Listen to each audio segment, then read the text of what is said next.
ஒரு ஊரில் ஒருத்தர் இருந்தான். ஒரு நாள் காலையில் எழுந்திரிச்சான். ஒரு 10 ரூபாய் எடுத்து சட்டை பையில் வச்சுக்கிட்டான்.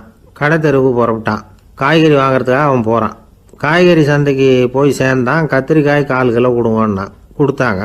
காசு கொடுக்கறதுக்காக சட்டை பையில் கையை விட்டான். பணத்தை காணும். 10 ரூபாய் சட்டை பையில் வச்சுக்கிட்டு தான் வந்தான். அது இப்போ அங்கே இல்லை. வழியில் எங்கேயும் அது விழுந்துட்டு போட்டிருக்கு. அல்லது யாராவது திருடர்கள் தெரியாமல் அதை எடுத்துக்கிட்டு போட்டாங்களா என்னன்னு தெரியல. எப்படியோ 10 ரூபாய் அவன் இழந்துட்டான். கையில் காசு இல்லை. அதனால் கத்திரிக்காயை திருப்பி கொடுத்துட்டு கவலையோடு வீட்டுக்கு திரும்பி வந்தான். அதையே நினச்சிக்கிட்டு இருந்தான். அவனுக்கு துக்கம் அதிகமாக போச்சு. அழ ஆரம்பிச்சிட்டான். காய்கறிகள் வாங்கிட்டு வந்து ஆனந்தமாக சமைச்சு சாப்பிட்லாம்னு நினச்சோம். அது முடியாமல் போச்சேங்கிற கவலை அவனுக்கு. அதனால் அதை மறக்கவே முடியல. இது நடந்து கொஞ்ச நாள் ஆச்சு. அதே மனுஷன் இன்னொரு நாள் அதே மாதிரி புறப்பட்டான். பணத்தை எடுத்து பையில் வச்சுக்கிட்டான். காய்கறி சந்தையை நோக்கி போய்கிட்டு இருக்கிறான். இப்போ வழியில் ஒரு ஏழை பையனை பார்த்தான். தம்பி எங்கே போகிற அப்படின்னு கேட்டான். ஐயா பள்ளிக்கூடத்துக்கு போயிட்டுருக்கிறேன் அவன். சரி, அதுக்கே இவ்வளவு கவலையோடு போயிட்டுருக்கிற அப்படின்னு விசாரித்தான் அவன். ஐயா நான் ரொம்ப ஏழை, வீட்டில் வசதி இல்லை, பரீட்சைக்கு பணம் கட்டணும், இன்றைக்கி கடைசி நாள், என்ன செய்கிறதுன்னு தெரியலன்னா. இவன் பார்த்தான். தாங்கிட்ட இருக்கிற பணத்தை எடுத்து அந்த பையன்கிட்ட கொடுத்தான். இதை வச்சுக்கோ, உடனே பணத்தை கட்டு, நல்லா படி, பரீட்சை எழுது அப்படின்னு சொல்லிவிட்டு திரும்பி வந்துட்டான். வெறுங்கையோடு திரும்பி வந்தும் வீட்டில் கேட்குறாங்க எங்கே காய்கறின்னு வழக்கம் போல் கேட்டாங்க. இவன் நடந்ததை சொன்னான். இப்போ வீட்டில் இருந்தவங்க அவங்ககிட்ட ஒரு கேள்வி கேட்டாங்க. ஏங்க இதே மாதிரி முன்னாடி ஒரு தடவை காய்கறி வாங்க போய் வெறுங்கையோடு திரும்பி வந்தீங்க, இப்போவும் வெறுங்கையோடு தான் திரும்பி வந்திருக்கிறீங்க. ஆனால் முன்னாடி வந்தப்போ வருத்தமாக இருந்தீங்க, இப்போ உங்கள் முகத்தில் வருத்தம் தெரியலையே அப்படின்னு கேட்டிருக்கிறான். அதாவது வீட்டில் இருக்கிறவங்க கேட்டாங்களாம். இப்போ அந்த மனுஷன் யோசிக்க ஆரம்பித்தானான். இந்த 2 நிகழ்வுகளுக்கு என்ன வித்தியாசம்? போன தடவை அவன் பணத்தை இழந்தான், இந்த தடவை அவன் பணத்தை இழந்திருக்கிறான்.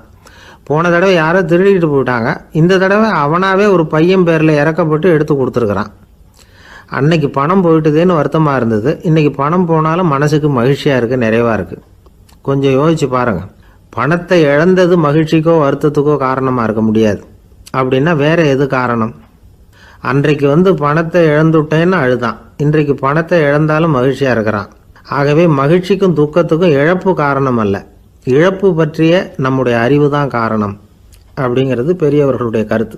எந்த பொருளும் நமக்கு கவலையை உண்டு பண்ணுறதில்ல, அந்த பொருள் பேரில் நாம் வைக்கிற பற்று தான் கவலையை உண்டு பண்ணுது. பொருள்கள் நம்ம விட்டுட்டு போயிட்டா நாம் அழுதுகிட்டு இருக்கிறோம், நாமே அதுகளை விட்டுட்டு வந்துட்டா மகிழ்ச்சியாக இருக்கிறோம். இந்த உண்மையை புரிஞ்சுக்கிட்டு நம்முடைய வாழ்க்கையை நல்ல விதமாக அமைச்சிக்கணும். ஒரு ஆள் அழுதுகிட்டு இருந்தான். ஏன்டா அழுகுறேன்னு கேட்குறார் ஒருத்தர். இழக்கிறதுக்கு எதுவும் இல்லை, அதனால் அழறேன்னா. என்னடா சொல்கிறேன்னார். கிட்ட வாங்க சொல்கிறேன்னா. இந்த மணி பர்ஸை வேற ஒருத்தன் பாக்கெட்லேருந்து திருடுனேன், அப்புறம் தான் புரிஞ்சுது அவங்ககிட்ட இழக்கிறதுக்கு எதுவும் இல்லைங்கிறது. ஆமாங்க இது காலி பர்ஸு, அதனால் இப்போ அழுதுகிட்டு இருக்கிறேன், திருடியும் பிரயோஜனம் இல்லை அப்படின்னு சொல்லிவிட்டு அழுதானா.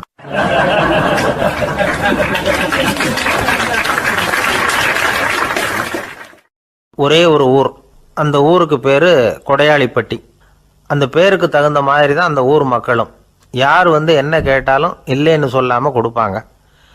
கொடையாளிகள் நிறைந்த ஊர். இனாமா மட்டும் இல்லை, கடனாகவும் பணம் கொடுப்பாங்க.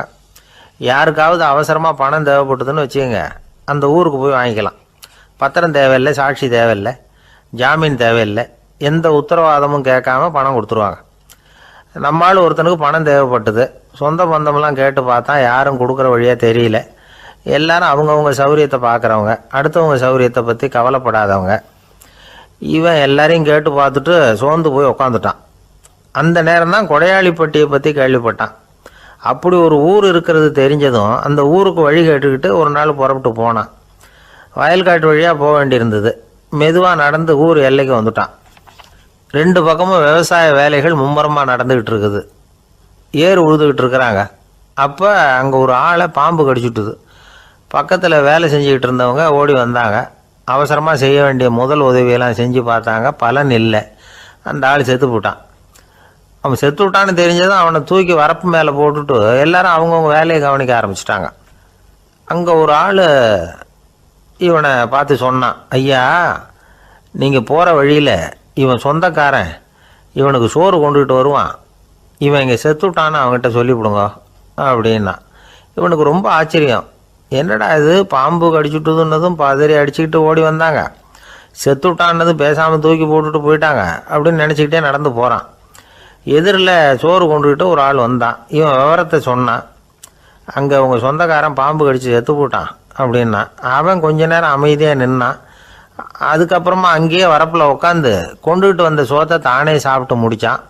பேசாமல் எழுந்திரிச்சு திரும்பி போயிட்டான். கொஞ்சம் கூட பதறல, அழலை. இப்படியும் ஒரு ஊரா அப்படின்னு நினச்சி ஆச்சரியப்பட்டுக்கிட்டே இவன் ஊருக்குள்ளே போனான். ஒரு பெரிய மனுஷனை பார்த்து பணம் கேட்டான். அவரும் இவனோட பேரையும் ஊரையும் மட்டும் விசாரிச்சுக்கிட்டு தேவையான பணத்தை கொடுத்துட்டார். பணத்தை வாங்கிட்ட பிறகு தன்னுடைய மனசை அரிச்சிக்கிட்டு இருந்த அந்த விஷயத்தை பற்றி கேட்டான். ஐயா, வழியில் ஒருத்தன் செத்துட்டான், அவனை அப்படியே தூக்கி வரப்பில் போட்டுட்டு எல்லாரும் வயல்வெளி வேலைகளை பார்த்துக்கிட்டு இருக்கிறாங்களே அப்படின்னா. இதுக்கு அந்த பெரியவர் சொன்னார், ஆமாம் அப்படி தான் செய்வோம், வேலை முடிஞ்சு வீட்டுக்கு திரும்புகிறப்போ அவனை தூக்கிட்டு வந்து அடக்கம் பண்ணிடுவோம் அப்படின்னார். ரொம்ப ஆச்சரியமாக இருக்கே அப்படின்னா. ஏன் உங்கள் ஊரில் யாராவது செத்துட்டா என்ன பண்ணுவீங்க அப்படின்னு கேட்டார். என்ன இப்படி கேட்குறீங்க, எங்கள் ஊரில் எல்லாம் பணத்தை தூக்க விட மாட்டாங்க, ஒப்பாரி வைப்பாங்க, கட்டி புரண்டு அழுது புலம்பி தீர்த்துருவாங்க அப்படின்னா. இவன் பெரியவர் பார்த்தார். அவங்ககிட்ட கொடுத்த பணத்தை லபக்குன்னு பறிச்சுக்கிட்டார். திருப்பி வாங்கிட்டார். இவன் பதறி போய் நிற்கிறான். அவர் சொன்னார், பணத்தையே விட மாட்டேன்னு கட்டுப்பிடிச்சி அழுதா நான் கொடுத்த பணத்தை மட்டும் எப்படி திருப்பி கொடுக்க போகிறேன், போயிட்டு வா அப்படின்னு விரட்டி விட்டாரான். இந்த கதையை நண்பர் ஒருத்தர் சொன்னார். கதை வேடிக்கையாக தெரிஞ்சால் கூட இதில் கருத்து உண்டு. பணம் பிணம் இது ரெண்டையுமே விடுறதுக்கு அவ்வளவு சுலபமாக மனம் வர்றதில்லை. இந்த ரெண்டு விஷயங்கள்லேயும் அறிவார்ந்த செயல்பாடு தேவை. ஒரு பேருந்து மரத்தில் மோதி விட்டுது. எல்லாரும் அடிபட்டு முனைகிட்டு கிடக்கிறாங்க. டிரைவர், கண்டக்டர் இவங்களுக்கும் அடி. அவங்களும் ஒரு பக்கம் கிடக்கிறாங்க. ஒரு மூலையில் கிடக்கிற ஒருத்தன் மெதுவாக முக்கி முனகி கண்டக்டர்னு சத்தம் போடுறான். கண்டக்டர் மெதுவாக நகர்ந்து அவங்ககிட்ட போய் என்னன்னு விசாரிக்கிறார். அவன் ரொம்ப சிரமப்பட்டு வாயை திறந்து ஒரு 15 காசு சில்லற பாக்கி அப்படின்னானான்.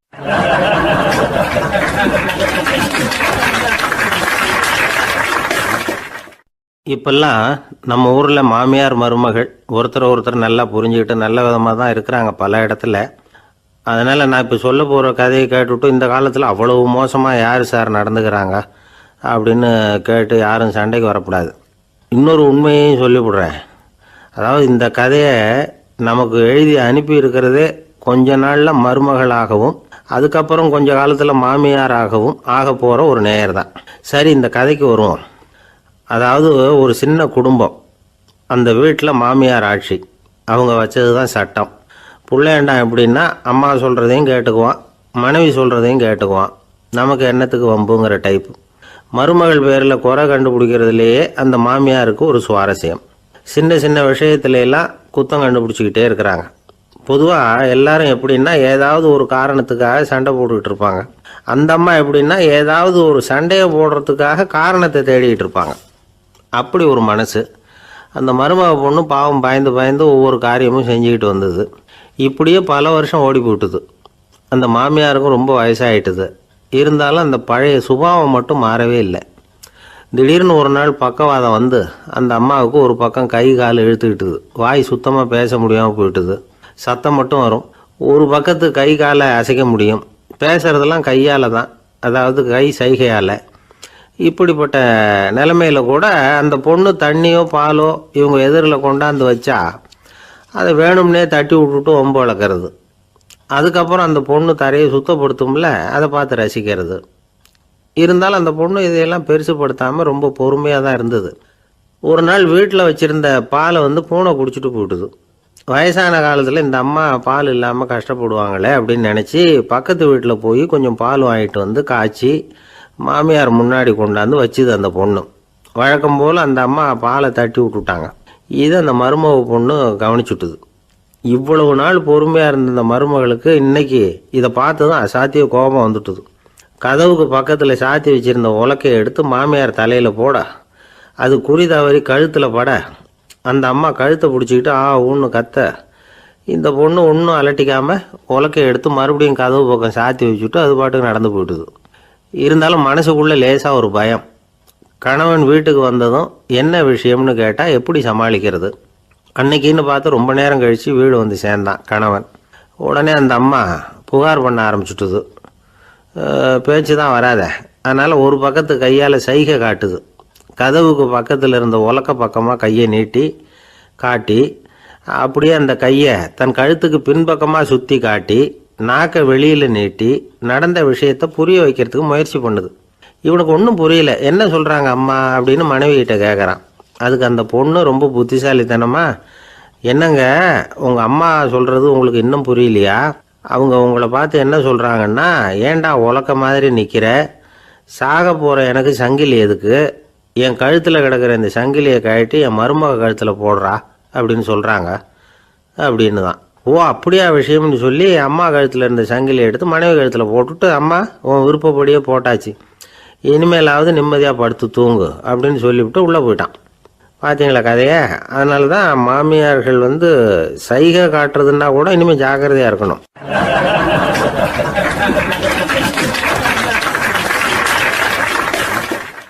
ஒரு பெரிய காடு, அந்த காட்டுக்கு மத்தியில் ஒரு ஆசிரமம். அங்கே ஒரு முனிவர் இருந்தார்.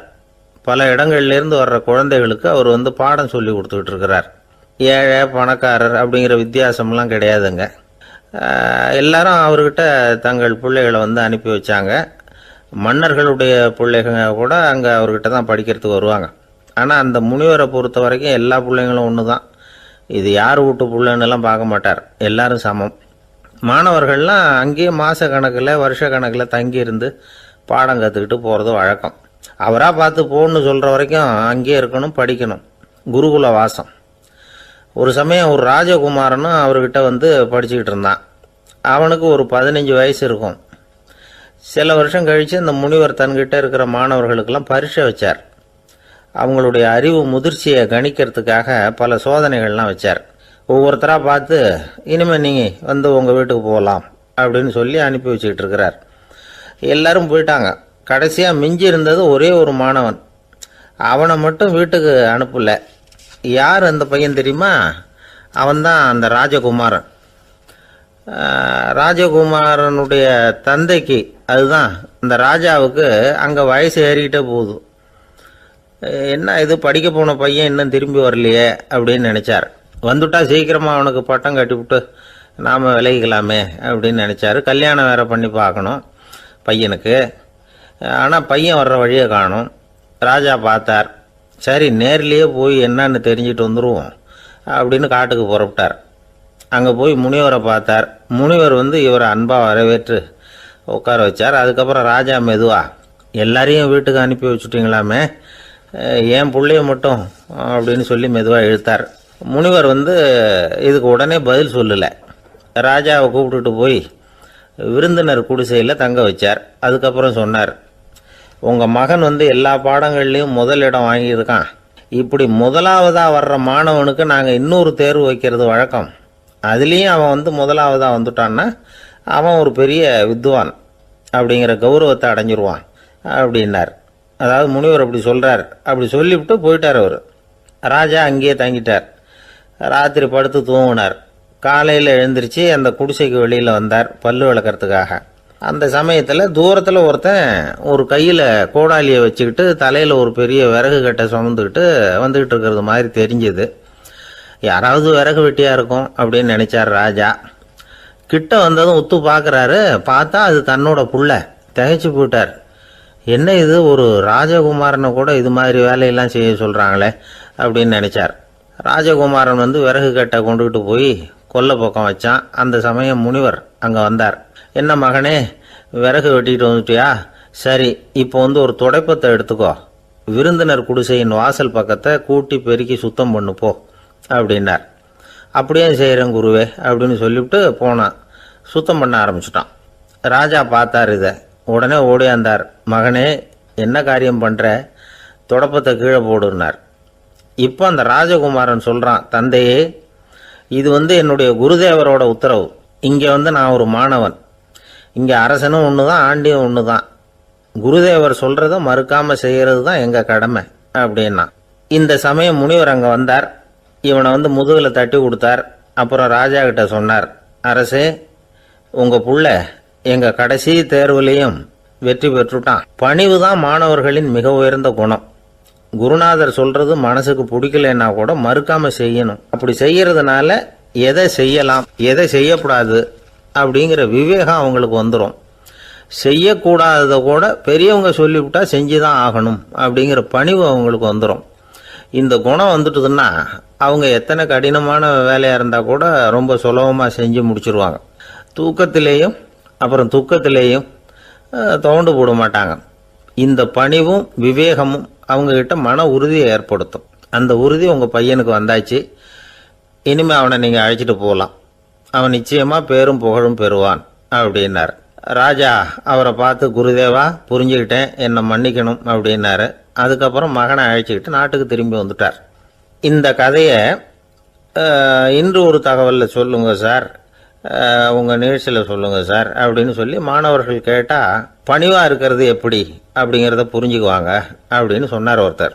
சரி சொல்லுவோம், அதுக்கு முன்னாடி நேர்லேயே ஒரு பையன்கிட்ட சொல்லி பார்க்கலாமே அப்படின்னு தோணுச்சு. உடனே ஒரு பையனை கூப்பிட்டோம். ஏன்பா உங்கள் வாத்தியார் உனக்கு இது மாதிரி ஒரு பரீட்சை வச்சா என்ன பண்ணுவேன் அப்படின்னு கேட்டோம்.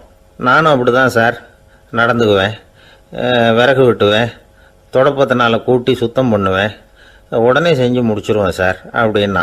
பலே பரவாயில்லையே அப்படின்னோம். ஆமாம் சார், அப்படி செஞ்சால் தானே வீட்டுக்கு அனுப்புவார், இல்லைன்னா இன்னொரு வருஷம் இங்கேயே இருந்து படின்னு சொல்லி விடுவார், அதனால் அப்படி செய்வேன் அப்படிங்கிறான் அந்த பையன்.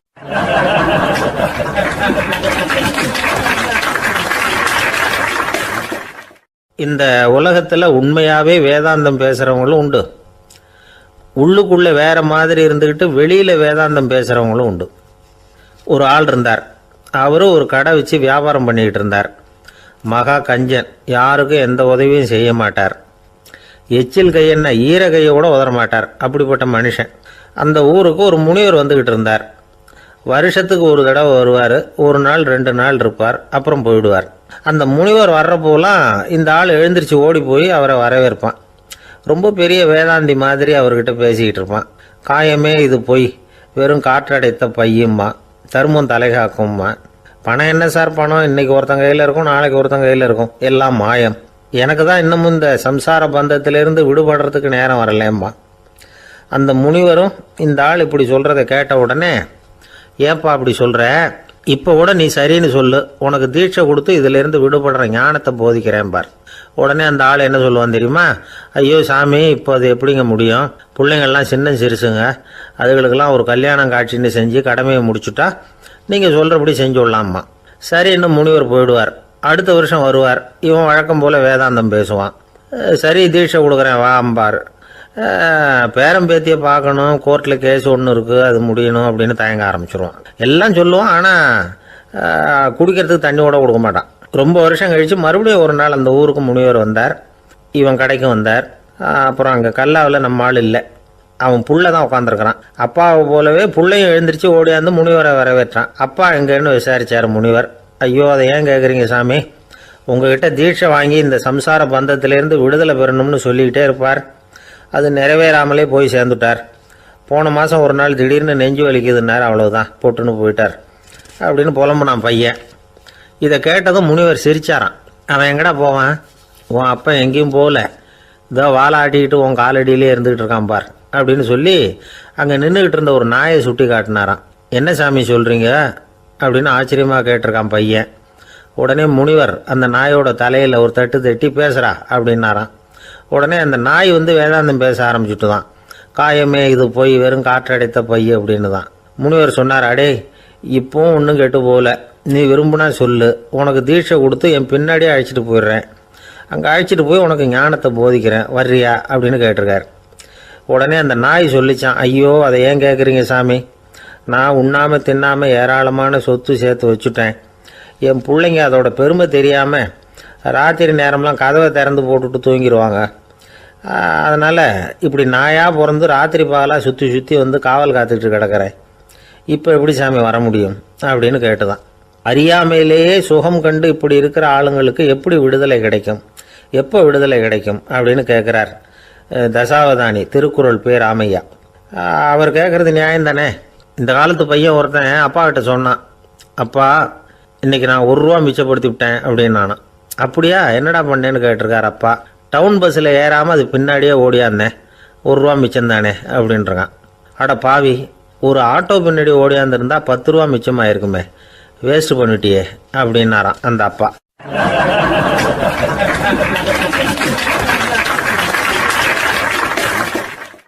பிரிட்டிஷ் ஆட்சி நடந்துகிட்டு இருந்த காலம் 1920களின் கடைசி. அப்போ நடந்த ஒரு உண்மை நிகழ்ச்சி இது. ஒரு கல்யாண மாப்பிள்ளை ரயிலில் இறங்க போகிறார். அவரை வரவேற்க ஒரு ராஜ குடும்பமே காத்துக்கிட்டு இருக்குது. மங்களூர்லேருந்து இறங்குற அந்த மாப்பிள்ளை யார் தெரியுமா? ஒரு நாய். உண்மைதான், அந்த நாய்க்கு தான் கல்யாணம். சுதேசி சமஸ்தானத்து மன்னர்களில் ஒருத்தர் ஜூனாகட் மகாராஜா. அவரோட வளர்ப்பு நாய் ரோஷனாரா.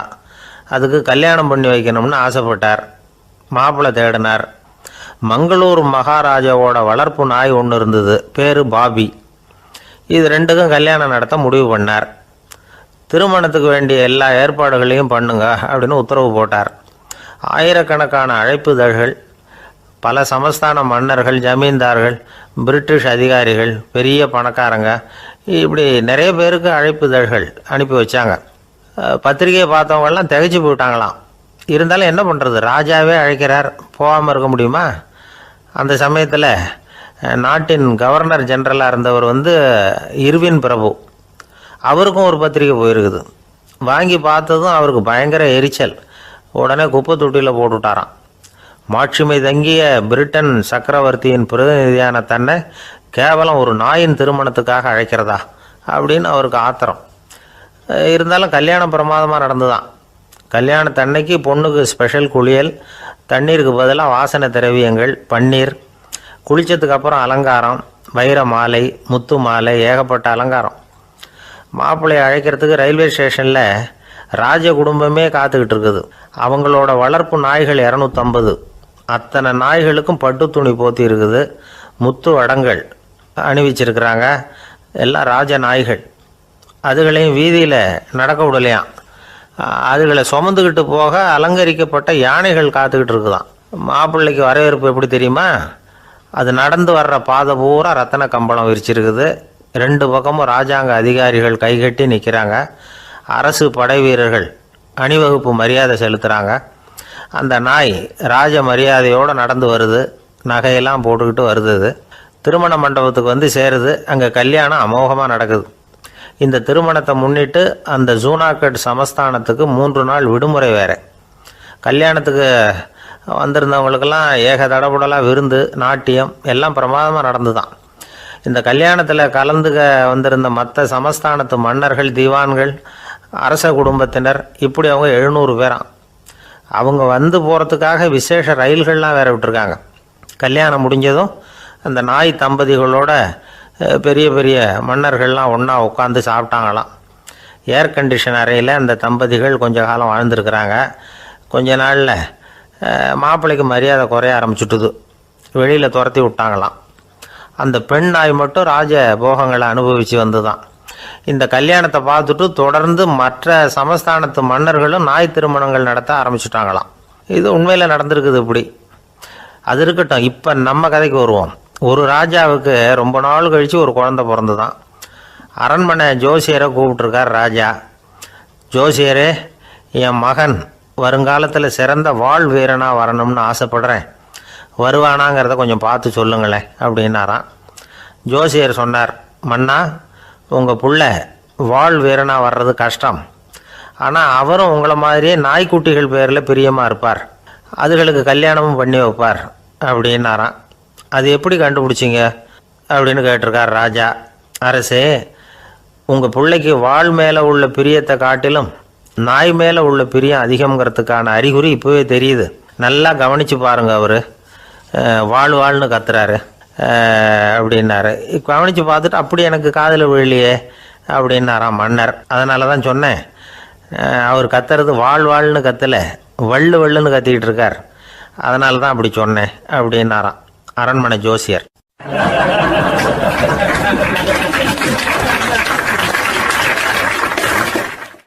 ஒரு கடற்கரை ஓரம், அங்கே ஒரு சின்ன கிராமம். அந்த கிராமத்தில் ஒரு சின்ன பள்ளிக்கூடம். கடற்கரை ஓரத்தில் உள்ள ஒரு விடுதியில் ஓய்வுக்காக ஒருத்தர் தங்கியிருக்கிறார். பள்ளிக்கூடத்தில் ஏதோ விழா நடக்கிறது மாதிரி தெரிஞ்சுது. உடனே அவர் அந்த பக்கமாக வந்தார். இங்கே என்ன நடக்குதுன்னு விசாரித்தார். பள்ளி ஆண்டு விழா நடக்குதுன்னாங்க. உடனே போனார். கண்காட்சி ஒன்று வச்சுருந்தாங்க. உள்ளே போய் பார்த்தார். பள்ளிக்கூடத்தில் படிக்கிற மாணவர்களே சொந்தமாக தயார் பண்ண பொருள்களை காட்சிக்கு வச்சுருக்கிறாங்க. அந்த ஊர் மக்கள்லாம் அதை கூட்டம் கூட்டமாக போய் பார்த்துக்கிட்டு இருக்கிறாங்க. இவரும் ஆர்வமாக அதையெல்லாம் பார்த்துக்கிட்டே போகிறார். ஒரு இடத்துல ஒரு சின்ன ரயில் செஞ்சு வச்சுருந்தாங்க, மாணவர்களே தயார் பண்ணது. மின்சாரத்தால் அது ஓடுறது மாதிரி பண்ணி வச்சுருந்தாங்க. அதில் ஒரு சின்ன பொத்தான் இருக்கும், அது அமுக்குனா ரயில் ஓடும், சுற்றி சுற்றி வரும். மாணவர்கள் எதிரில் நின்று அதுக்கு விளக்கம் கொடுத்துக்கிட்டு இருக்கிறாங்க. இவர் அதை கவனித்தார், ரயில் ஓடுறத பார்த்தார். அங்கே நின்றுக்கிட்டு இருந்த மாணவர்கள்கிட்ட விளையாட்டாக கேட்டார், ஏப்பா இந்த ரயில் எதனால் ஓடுது அப்படின்னு கேட்டார். இவர் சக்தியினால் ஓடுது அப்படின்னாங்க மாணவர்கள். அது என்ன சக்தின்னு கேட்டார். அதுக்கு பேர் மின்சாரம் அப்படின்னாங்க. சரி, நீங்கள் மின்சாரத்தை பார்த்துருக்குறீங்களா அப்படின்னார். நாங்கள் பார்த்தது இல்லைங்க, ஆனால் இதை செய்யறதுக்கு எங்களுக்கு உதவி பண்ண ஆசிரியர் ஒரு பட்டதாரி, ஒரு கால் அவர் பார்த்துருக்கலாம் அப்படின்னாங்க. அவர் எங்கே இருக்காருன்னு கேட்டார். இதோ அழைச்சிட்டு வர்றோம்னு ஓடினாங்க. அவரை அழைச்சிட்டு வந்தாங்க. அவர்கிட்ட ஒரு பெரியவர் கேட்டார், மின்சாரத்தை நீங்கள் பார்த்துருக்குறீங்களா அப்படின்னு. மின்சாரத்தை பார்க்குறதாவது நான் பார்த்ததே இல்லை. நான் பார்த்தது அது செயல்படுற விதத்தை தான். அது விளக்கை எரிய வைக்குது, ரயிலை ஓட வைக்குது, இது மாதிரி எத்தனையோ எந்திரங்களை செயல்பட வைக்குது. ஆனால் உண்மையிலேயே அது என்னன்னு எனக்கு தெரியாது. ஒருவேளை இந்த பள்ளிக்கூடத்து தலைமை ஆசிரியருக்கு தெரிஞ்சிருக்கலாம், ஏன்னா அவர் ஒரு மேல்நிலை பட்டதாரி அப்படின்னாராம். அவர் சரின்னு போய் தலைமை ஆசிரியரை கூப்பிட்டுக்கிட்டு வந்தாங்க. அவர்கிட்டையும் இதே கேள்வி கேட்டாராம். அவர், மன்னிக்கணும், இந்த கேள்வியை இதுவரைக்கும் யாரும் என்கிட்ட கேட்டதில்லை. சக்தியை யாரும் பார்க்க முடியாது, ஆனால் அது செயல்படும் விதத்தை தான் பார்க்க முடியும் அப்படின்னாராம் அவர். இப்போ இதுவரைக்கும் கேட்டுக்கிட்டு இருந்த பெரியவர் சிரித்தார். சிரிச்சுட்டு சொன்னாராம், சரி, அதுக்காக ஒன்றும் கவலைப்படாதீங்க, என்னுடைய பெயர் தாமஸ் ஆல்வா எடிசன் அப்படின்னாராம். இதை கேட்டதும் அங்கே இருந்தவங்களுக்கெல்லாம் அதிர்ச்சி, ஆச்சரியம். என்னது, நீங்கள் தானா எடிசன்? நீங்கள் எவ்வளவு மின்சார கருவிகளை உண்டாக்கி இருக்கிறீங்க, நீங்களா இந்த கேள்வியை கேட்டது அப்படின்னாங்களாம். ஆமாம், நான் தான் கேட்குறேன், ஏன்னா நானே மின்சாரத்தை பார்த்தது கிடையாது அப்படின்னாராம் அவர். அன்புங்கிறது இப்படிப்பட்டது தாங்கிறார் ஓஷோ. அன்புங்கிறது நம்ம உடற்கூறு அமைப்பில் இல்லை, அது நம்ம உடம்புல உள்ள சுத்த சக்தியின் வெளிப்பாடு. அதை உணரத்தான் முடியுமே தவிர பார்க்க முடியாது. அன்பே உன்னை நான் என் இருதயத்தில் வச்சிருக்கிறேன் அப்படின்னுலாம் சொல்லுவான். இதெல்லாம் சும்மா. இது டாக்டர்கள் சொல்கிற இருதயம் கிடையாது. அது ரத்தத்தை தள்ளுகிற ஒரு கருவி, அவ்வளவுதான். ஞானிகள் சொல்லுகிற இதயம் வேற, அது கண்ணுக்கு புலப்படாத ஒரு சக்தி. என்னுடைய இதயம் ரொம்ப விசாலமானது சார் அப்படின்னார் ஒருத்தர். அப்படிங்களான்னு ரொம்ப மரியாதையா, ஆமாங்க, டாக்டர் அப்படி தான் சொல்கிறார், கொஞ்சம் வீங்கி போய் பெருசாக இருக்குதான் அப்படின்னார்.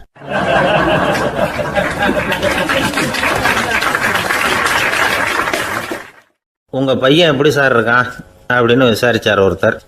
அவன் என்ன சார், எதை சொன்னாலும் காதில் வாங்க மாட்டேங்கிறான், அவன் பாட்டுக்கு போகிறான் வர்றான் அப்படின்னு சொல்லி அழுத்துக்கிட்டார் அப்பா. பெரியவங்க சொல்கிறத சின்ன பிள்ளைங்க கேட்கறது இல்லைங்கிறது ஒரு குறை. பெரியவங்க சொல்கிறது சின்ன பிள்ளைங்க காதலையே விழறது இல்லைங்கிறது ஒரு குறை. இது கொஞ்சம் சீரியஸான விஷயம், கவனித்து பார்க்கணும். ஒரு குழந்தைக்கு காது சரியாக கேட்குதா இல்லையா அப்படிங்கிறத நாம தான் கவனித்து பார்த்து கண்டுபிடிக்கணும். அதுவாக நம்மக்கிட்ட தவழ்ந்து அப்பா எனக்கு காது கேட்கல, அழைச்சிட்டு போங்க டாக்டர்கிட்ட அப்படின்னுலாம் சொல்லிகிட்டு இருக்காது. அது சரி, ஒரு குழந்தைக்கு காது சரிவர கேட்குதா இல்லையா அப்படிங்கிறத முன்கூட்டியே நாம் தெரிஞ்சுக்கிறது எப்படி? அதுக்கு சில வழி இருக்குது. உங்கள் குழந்தைய கொஞ்சம் அப்படியே கவனித்து பாருங்கள். அடிக்கடி ஜலதோஷம், காதில் அரிப்பு ஏற்படுதா, மூக்கு விரிவாகவும், அப்புறம் டான்சில், அடினாய்டு, சத அழற்சி, இது மாதிரி ஏதாவது இருக்கா, வாயிலிருந்து எச்சில் ஒழுகுதா, குழந்தை வாயினால் சுவாசிக்குதா, பற்கள் முன்னாடி தள்ளி வளருதா, இதெல்லாம் அதுக்கு அறிகுறி. அப்புறம் இந்த VBDF TH இப்படி இந்த ஒலிகள் சேர்ந்த வார்த்தைகளை குழந்தை சரியாக புரிஞ்சுக்காது. இப்போ உதாரணத்துக்கு பட்டுன்னு சொல்லு குழந்தை அப்படின்னீங்கன்னா அது கட்டுன்னு சொல்லும். அதாவது பட்டு சவுண்டை அதால் புரிஞ்சிக்க முடியல. அப்புறம் உங்கள் குழந்தை உங்களை உறக்க பேச சொல்கிறானா, அடிக்கடி கேள்வி கேட்குறானா, சாப்பிட்றப்போ கவனம் இல்லாமல் இருக்கானா, படிப்பில் போதுமான முன்னேற்றம் இல்லையா, வகுப்பில் சரியாக கவனிக்கிறது இல்லையா, இப்படிலாம் இருந்தால் ஆரம்பத்திலேயே டாக்டர்கிட்ட அழைச்சிட்டு போய் சிகிச்சையை ஆரம்பிச்சுடலாம், குணப்படுத்தி விடலாம். குழந்தைக்கு காது சரியாக கேட்கலன்னா நீங்கள் செய்ய வேண்டியது என்ன தெரியுமா? அவனுக்கு காது கேட்கலேங்கிறதுக்காக அவன் முன்னாடி சத்தம் போட்டு பேசக்கூடாது. மெதுவாக சீராக பேசணும், அவனை பார்த்து பேசணும். உங்கள் உதட்டு அசைவுகள் அவனுக்கு உதவும். அதை பார்த்தே புரிஞ்சுக்குவான். நீங்கள் வாயில் வெத்தலை பாக்கு போட்டுக்கிட்டோ புகை பிடிச்சிக்கிட்டோ பேசக்கூடாது. அப்படி பேசினா அவனால் அந்த உச்சரிப்பை சரியாக புரிஞ்சிக்க முடியாது. ஒரு வார்த்தையை சொல்கிறீங்க, அவனுக்கு புரியல அப்படின்னா அதே வார்த்தையை மறுபடியும் சொல்லணும். அவனுக்கு நீங்கள் முதல்ல சொன்ன வார்த்தை புரியலேன்னு நினச்சிக்கிட்டு மறுபடியும் திருப்பி சொல்கிறப்போ அதே அர்த்தம் வரக்கூடிய வேறு வார்த்தையை சொல்லக்கூடாது. இப்படிலாம் நடந்துக்கிட்டால் அவனுக்கு மன திடத்தை ஏற்படுத்த முடியும். இல்லைன்னா அவனுக்கு தாழ்வு மனப்பான்மை வந்துடும். குழந்தைக்கு காது கோளாறுன்னா ஆரம்பத்திலேயே டாக்டர்கிட்ட அழைச்சிட்டு போனால் போதும், குணப்படுத்தி விடலாம். அப்புறம் பார்த்துக்கலாமே அப்படின்னு அலட்சியமாக இருந்துட்டால் தான் கஷ்டம். சில பேர் கோபத்தில் சின்ன பிள்ளைங்க காதை பிடிச்சி திருகிறது உண்டு. இது ரொம்ப தப்பு. காது கையோடு வந்துட்டால் என்ன பண்ணுறது? ஒரு வேடிக்கை கதை, அது கதை தான், நிஜமாக நடந்ததில்லை. அது மாதிரி நடக்காது. ஒரு வேடிக்கைக்காக சொல்லப்படுற கதை. அதாவது ஒரு வீட்டில் அப்பா அம்மாவை பார்த்து சொல்லிகிட்டு இருக்கார், இதை பாரு, நாளைக்கு காலையில் என்னை சீக்கிரம் எழுப்பி விட்ரு, நான் செங்கல்பட்டு வரைக்கும் போயிட்டு வர வேண்டியிருக்கு அப்படின்னாராம். இதை அவங்க பையன் காதில் வாங்கிட்டு இருக்கான். அப்பாவுக்கு சிரமம் வேண்டாமே அப்படின்னு நினச்சி அவனே காலையில் யாருக்கும் தெரியாமல் எழுந்திரிச்சு புறப்பட்டு செங்கல்பட்டுக்கு போட்டான். சாயந்தரமாக திரும்பி வந்தான். அப்பா பையனை காணாமல் அலமோதிக்கிட்டு இருக்கிறார். சாயந்தரமாக பையனை பார்த்ததும் எங்கடா போயிட்டு வந்தேன்னு கேட்டார் கோவமாக. செங்கல்பட்டுக்கு போயிட்டு வந்தேன்ப்பா, நீ வேணா அலைய வேண்டாமேன்னு அப்படின்னா. எதுக்கடா போனேன்னு அதட்டினார். அதான்ப்பா, நீ நேற்று அம்மாக்கிட்ட சொல்லிக்கிட்டு இருந்த, அதை காதில் வாங்கினேன், உனக்காக நான் போயிட்டு வந்தேன் அப்படின்னா. உடனே எந்த காதில் வாங்கினேன் அப்படின்னு சொல்லி காதை பிடிச்சி திருகினார். அந்த காது கையோடு வந்துட்டுது. இது நடந்து கொஞ்ச நாள் கழித்து அந்த அப்பாவும் பையனும் கடத்தெருவில் போய்கிட்டு இருக்கிறாங்க. எதிரில் ஒரு நாய் ஓடி வந்தது. அதுக்கு 2 காதும் இல்லை. என்ன இது, இந்த நாய்க்குட்டிக்கு 2 காதும் இல்லை அப்படின்னார் அப்பா. அதுக்கு பையன் சொல்கிறான், அப்பா அது 2 தடவை செங்கல்பட்டுக்கு போயிட்டு வந்துடுவோம் அப்படின்னானா.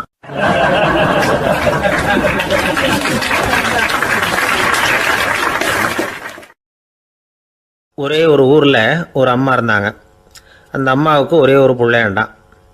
அவனுக்கு ரொம்ப அக்கறையோடு கல்யாணம் பண்ணி வச்சாங்க.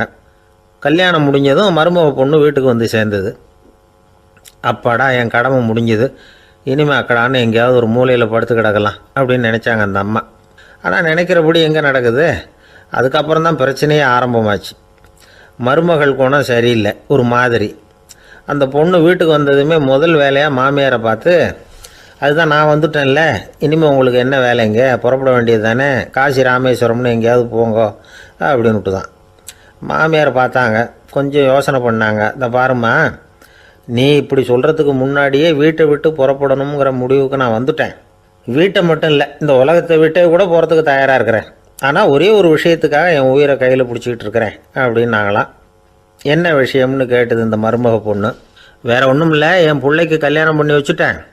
ஒரு பேர புள்ள பிறந்து அதை என் கண்ணால் பார்த்துட்டேன்னா நான் எங்கே வேணும்னாலும் போகிறதுக்கு தயாராக இருக்கிறேன் அப்படின்னாங்களாம் அந்த மாமியார். மாமியார் இப்படி சொல்கிறதுலேயே நியாயம் இருக்கிறதாக பட்டுது அந்த பொண்ணுக்கு. சரி, அப்படியே இருந்து பார்த்துட்டு போகலாம் அப்படின்னு அனுமதி கொடுத்தது. கொஞ்ச காலத்தில் ஒரு பேரன் பிறந்தான். அந்த அம்மாவும் பேரனை கண்ணால் பார்த்துட்டாங்க. சரி, பேரனை பார்த்தாச்சுல்ல, இனிமேல் புறப்பட வேண்டியது தானே அப்படின்னது மருமக பொண்ணு. மாமியார் பார்த்தாங்க, நீ சொல்கிறது சரிதாம்மா, அதில் ஒன்றும் தப்பு இல்லை. என்னோடய பேரன் உங்களை அம்மா அப்பான்னு கூப்பிடுறத என் காது குளிர கேட்டுட்டு போயிடுறேனே அப்படின்னாங்களாம். சரி, அந்த ஆசையை நிறைவேறட்டும் அப்படின்னு காத்துக்கிட்டு இருந்தாங்க. பேரன் வளர்ந்தான், நடந்தான், பள்ளிக்கூடம் போனால் பெரியவனானா. மருமக பொண்ணு மறுபடியும் மாமியாரை விரட்ட ஆரம்பிச்சுட்டுது, இன்னும் புறப்புள்ளையான்னு. இதை பாருமா, இது வரைக்கும் இருந்துட்டேன். பேரனோட கல்யாணத்தையும் கண்ணால் பார்த்தா தான் இந்த கட்டை வேகும் போல் இருக்குது அப்படின்னு சொல்லி ஒரு மாதிரியாக பேச ஆரம்பித்தாங்க. இதுவும் நியாயமான ஆசையாக தான் படுது அப்படின்னு அது யோசிச்சிருக்கு அந்த பொண்ணு. சரின்னு அதுக்கும் ஒத்துக்கிட்டது. உடனே பேரனுடைய கல்யாணமும் முடிஞ்சது ஒரு வழியாக.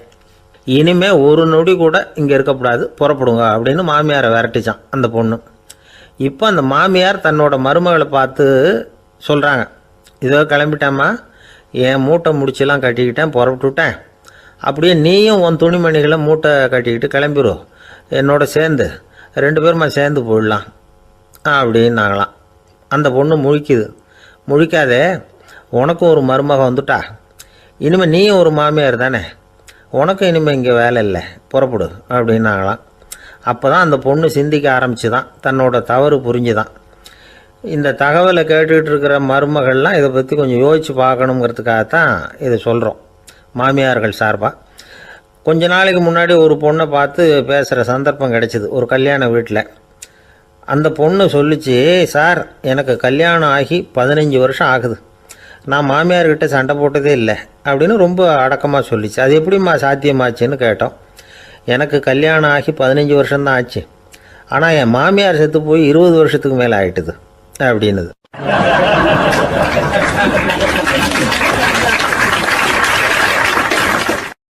ஒரு அப்பாவுக்கு 2 பிள்ளைங்க. மூத்தவன் ரொம்ப அடக்கம், அப்பா எது சொன்னாலும் கேட்பான், பெரியவங்களுக்கு கீழ்ப்படிஞ்சு நடப்பான். இளையவன் அப்படி இல்லை, தான் நினச்சதை தான் சொல்லுவான், செய்வான். அடுத்தவங்க சொல்கிறத கேட்க மாட்டான், அடங்கி நடக்க மாட்டான். இந்த 2 பேரில் யாரை உங்களுக்கு பிடிக்கும்? பெரியவனை தான் பிடிக்கும், ஏன்னா அவன் தான் சொல்கிற பேச்சை கேட்குறவன் அப்படின்னு சொல்லுவீங்க. ஆனால் ஒரு ஞானி என்ன சொல்கிறாரு தெரியுமா? ஒரு குழந்தை அதன் அறிவுக்காக மதிக்கப்பட வேண்டுமே தவிர அதனுடைய கீழ்ப்படியும் தன்மைக்காக அல்ல அப்படிங்கிறார். நம்ம குழந்தைகளை சுயமாக சிந்திக்கிறதுக்கு நாம் விடுறதில்லை, மற்றவங்கள பார்த்து காப்பி அடிக்கிறதுக்கு தான் நாம் அவங்களுக்கு கற்றுக் கொடுக்குறோம். புகழ்பெற்ற மனிதர்கள் சிலருடைய பேரை சொல்லி நீயும் அவர் மாதிரி ஆகணும், இவர் மாதிரி ஆகணும் அப்படின்னு சொல்லிகிட்டே இருக்கிறோம். குழந்தைகள் தங்களுடைய தனித்தன்மையை வளர்த்துக்கிறதுக்கு நாம் தடையாக இருக்கிறோம். ஒரு குழந்தைகிட்ட அனாவசியமாக நம்பிக்கையை வளர்த்துடக்கூடாது, எந்த கோட்பாட்டையும் திணிக்கக்கூடாது. நாம் ஏற்கனவே அர்த்தமில்லாத கருத்துக்களையும் கொள்கைகளையும் மனசில் போட்டு நிரப்பி வச்சுருக்கிறோம். இந்த உலகத்துக்கு புதுசாக சேர்ந்திருக்கிற ஒரு குழந்தையின் தூய்மையான மனசில் நம்ம கருத்துக்களை அறிமுகம் செய்ய அல்லது திணிக்கிறதுக்கு நமக்கு எந்த அதிகாரமும் கிடையாது. ஒரு குழந்தைய நீ இந்த மதத்தை சேர்ந்தவன் அப்படின்னு பிறந்ததுமே ஒரு முத்திரை குத்தி போடுறோம். இது அதோட சுதந்திரத்தை ஆரம்பத்திலேயே கிள்ளி எறிகிறது மாதிரி தான். நீங்கள் ஒரு மதத்தின் வழிமுறைகளை கடைப்பிடிச்சிக்கிட்டு வர்றீங்க, அந்த வழியில் போய்கிட்டு இருக்கிறீங்க, சரி, அதனால் போகிறீங்க. அதுக்காக உங்கள் குழந்தையையும் அதே வழியில் தான் வரணும் அப்படின்னு கட்டாயப்படுத்துறதுக்கு உங்களுக்கு என்ன உரிமை இருக்குது? அந்த குழந்தை சுயமாக சிந்திச்சு ஒரு முடிவுக்கு வரட்டுமே, அதுக்கு நீங்கள் ஏன் தடையாக இருக்கிறீங்க? நமக்கு உண்மையிலேயே நம்ம குழந்தை மேலே அன்பு இருந்தால் இது மாதிரி திணிப்பு வேலைகளை செய்யக்கூடாது. திணிப்பு வேலைகளிலிருந்து குழந்தைகளை காப்பாற்றினா போதும், அதுதான் ரொம்ப முக்கியம். அடுத்த தலைமுறை அற்புதமான தலைமுறையாக உருவாகும். நாம் தான் சாதி மத சங்கடங்களில் மாட்டிக்கிட்டு தவிக்கிறோம்.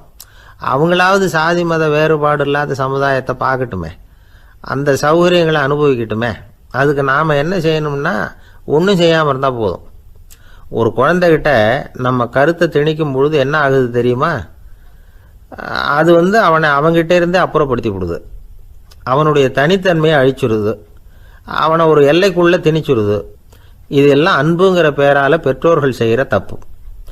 இதெல்லாம் கேட்டுக்கிட்டு இந்த காலத்தில் அப்பா ஒருத்தர் சொன்னார், நான் கருத்துக்களை எல்லாம் என் பையன்கிட்ட திணிக்கிறது இல்லைங்க, ஆனால் அதிகமாக சாப்பிட சொல்லி கட்டாயப்படுத்துவேன் அப்படின்னார். உங்கள் வீட்டு சமையல் அவ்வளோ நல்லா இருக்குமான்னு கேட்டாங்க. நல்லா இருந்தால் நான் ஏன் அவனை சாப்பிட சொல்லி கட்டாயப்படுத்த போகிறேன் அப்படின்னார்.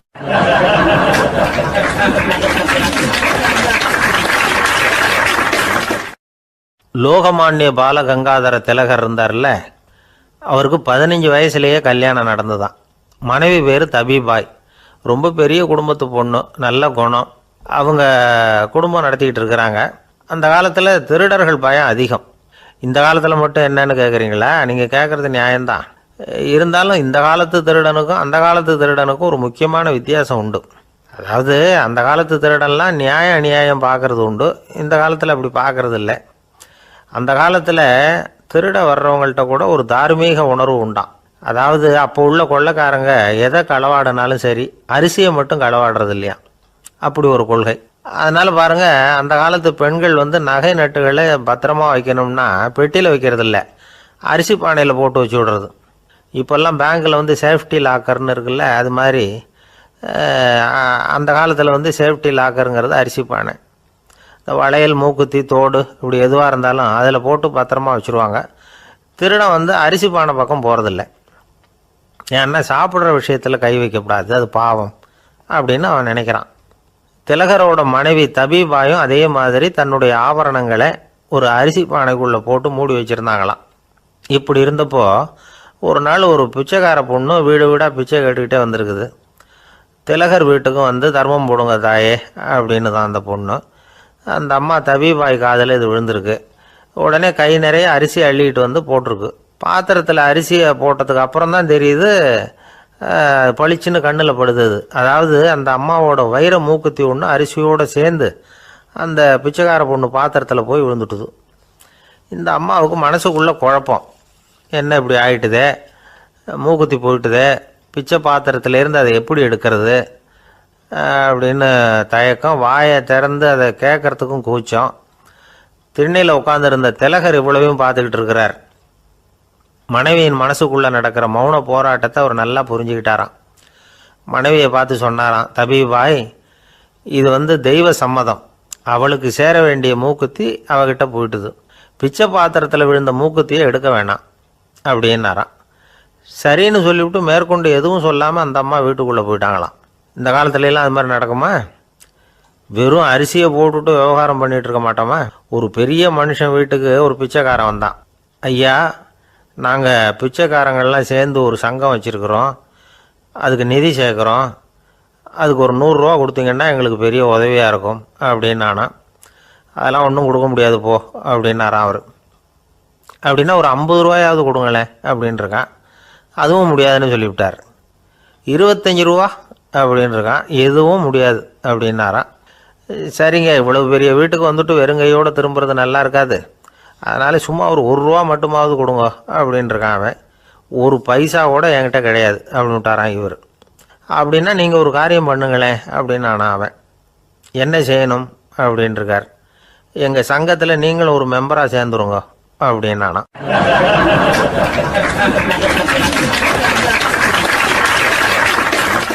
ஒரு ஊரில் ஒரு மன்னன் இருந்தான், கொடுங்கோல் மன்னன். நிறைய தொந்தரவு பண்ணிக்கிட்டு இருந்தான். அவன் ஒரு தடவை என்ன பண்ணான் தெரியுமா? ஒரு தப்பும் பண்ணாத ஒரு இளைஞனை பிடிச்சி ஜெயிலில் அடைச்சுட்டான். அந்த பையனோட சொந்தக்காரங்கள்லாம் ராஜா கிட்ட போனாங்க. அவன் ஒரு தவறும் பண்ணலை, அவனை விடுதலை பண்ணுங்க அப்படின்னு கெஞ்சி கேட்டுக்கிட்டாங்க. மன்னன் வந்து யோசனை பண்ணான்.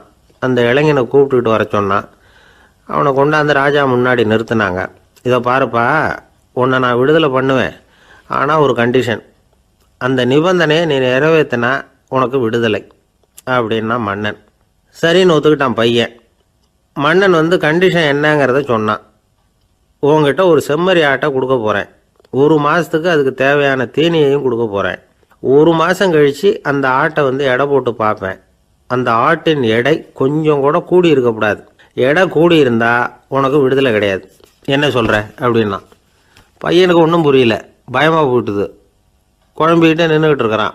சரி, ஒரு நாள் டைம் தரேன், நல்லா யோசனை பண்ணி பார்த்துட்டு நாளைக்கு உன் முடிவை சொல்லு அப்படின்னா மன்னன். பையன் கவலையோடு வெளியில் வந்தான். அங்கே ஒரு பெரியவர் நின்றுக்கிட்டு இருந்தார். அவர்கிட்ட விஷயத்தை சொன்னான். அந்த பெரியவர் இந்த பையனுக்கு காதோட காதாக ஒரு வழியை சொல்லி கொடுத்தார். அதை கேட்டதும் பையன் மறுபடியும் மன்னன் முன்னாடி வந்து நின்னா, உங்கள் நிபந்தனையை ஏற்றுக்கிறேன்னு சொன்னான். மன்னன் வந்து ஒரு ஆட்டுக்குட்டியையும் அதுக்கு 1 மாதத்துக்கு தேவைப்படுற தீவனத்தையும் கொடுக்கும்படியாக உத்தரவு போட்டான். கொடுத்தாங்க, ஓடிட்டு போயிட்டான். 1 மாதம் தினமும் தவறாமல் அந்த தீவனத்தை ஆட்டுக்குட்டிக்கு போட்டுக்கிட்டு இருக்கிறான். 1 மாதம் கழித்து அந்த ஆட்டை வந்து அரண்மனைக்கு ஓட்டிகிட்டு போனான். மன்னன் அதை எடை போட்டு பார்க்குறான், எடை கூடவே இல்லை, அப்படியே தான் இருக்குது. உடனே போட்ட நிபந்தனைப்படி அந்த இளைஞனை வந்து விடுதலை பண்ணிவிட்டான். சரி, ஆட்டுக்கு எடை கூடாமல் இருக்கிறதுக்கு அந்த பெரியவர் சொல்லி கொடுத்த யோசனை என்ன அப்படின்னா, அது வேற ஒன்றும் இல்லை. அந்த ஆட்டுக்கு எதிரில் அது கண்ணில் படுற மாதிரி ஒரு ஓநாயை கட்டி போட சொன்னார். அவ்வளவுதான். ஆட்டுக்கு ஓநாய்ங்கிறது பிறவி பகை. ஓநாயை பார்த்தா ஆடு நடுங்க ஆரம்பிச்சிரும், அவ்வளவு பயம். தினமும் அந்த ஆடு பயந்துக்கிட்டே தேனி சாப்பிட்டுது, எடை கூடல. அதுதான் ரகசியம். இது வந்து சின்ன பிள்ளைங்களுக்கான ஒரு கதை. இதிலேருந்து தெரிஞ்சுக்க வேண்டிய உண்மை என்னன்னா, நாமெல்லாம் சாப்பிட்றப்ப மனசும் உடம்பும் அமைதியாக இருக்கணும். அப்போ தான் அது உடம்புல ஒட்டும். அவசரத்துலேயும் பயத்துலையும் சாப்பிட்டா அது சரியா ஜீரணமாகாது. இன்னொரு ராஜா இருந்தார். அவரும் ஒரு இளைஞனை ஜெயிலில் அடைச்சி விட்டார். விடுதலை பண்ணணும்னா ஒரு கண்டிஷன்னார். என்னன்னு கேட்டான். ஒரு ஆட்டுக்குட்டியை அவன் முன்னாடி கொண்டாந்து நிறுத்துவேன், நீ அதுக்கிட்ட ஒரு கேள்வி கேட்கணும், அதுக்கு சரியான பதிலை சொல்லணும், அப்படி செஞ்சுட்டா உனக்கு விடுதலைன்னார். இளைஞன் யோசனை பண்ணி பார்த்தான், சரின்னு ஒத்துக்கிட்டான். அது பிரகாரமே ஆட்டுக்குட்டியை பதில் சொல்ல வச்சுட்டான். என்ன நடந்தது தெரியுமா? ஆட்டுக்குட்டியை கொண்டாந்து நிறுத்தினாங்க. இவன் மெதுவாக அதுக்கிட்ட போனான். அது காதுகிட்ட போய் ஏப்ரலுக்கு அடுத்த மாதம் என்ன மாதம்னு கேட்டான். அது உடனே மேன்னு கத்திச்சு. இவன் விடுதலை ஆயிட்டான்.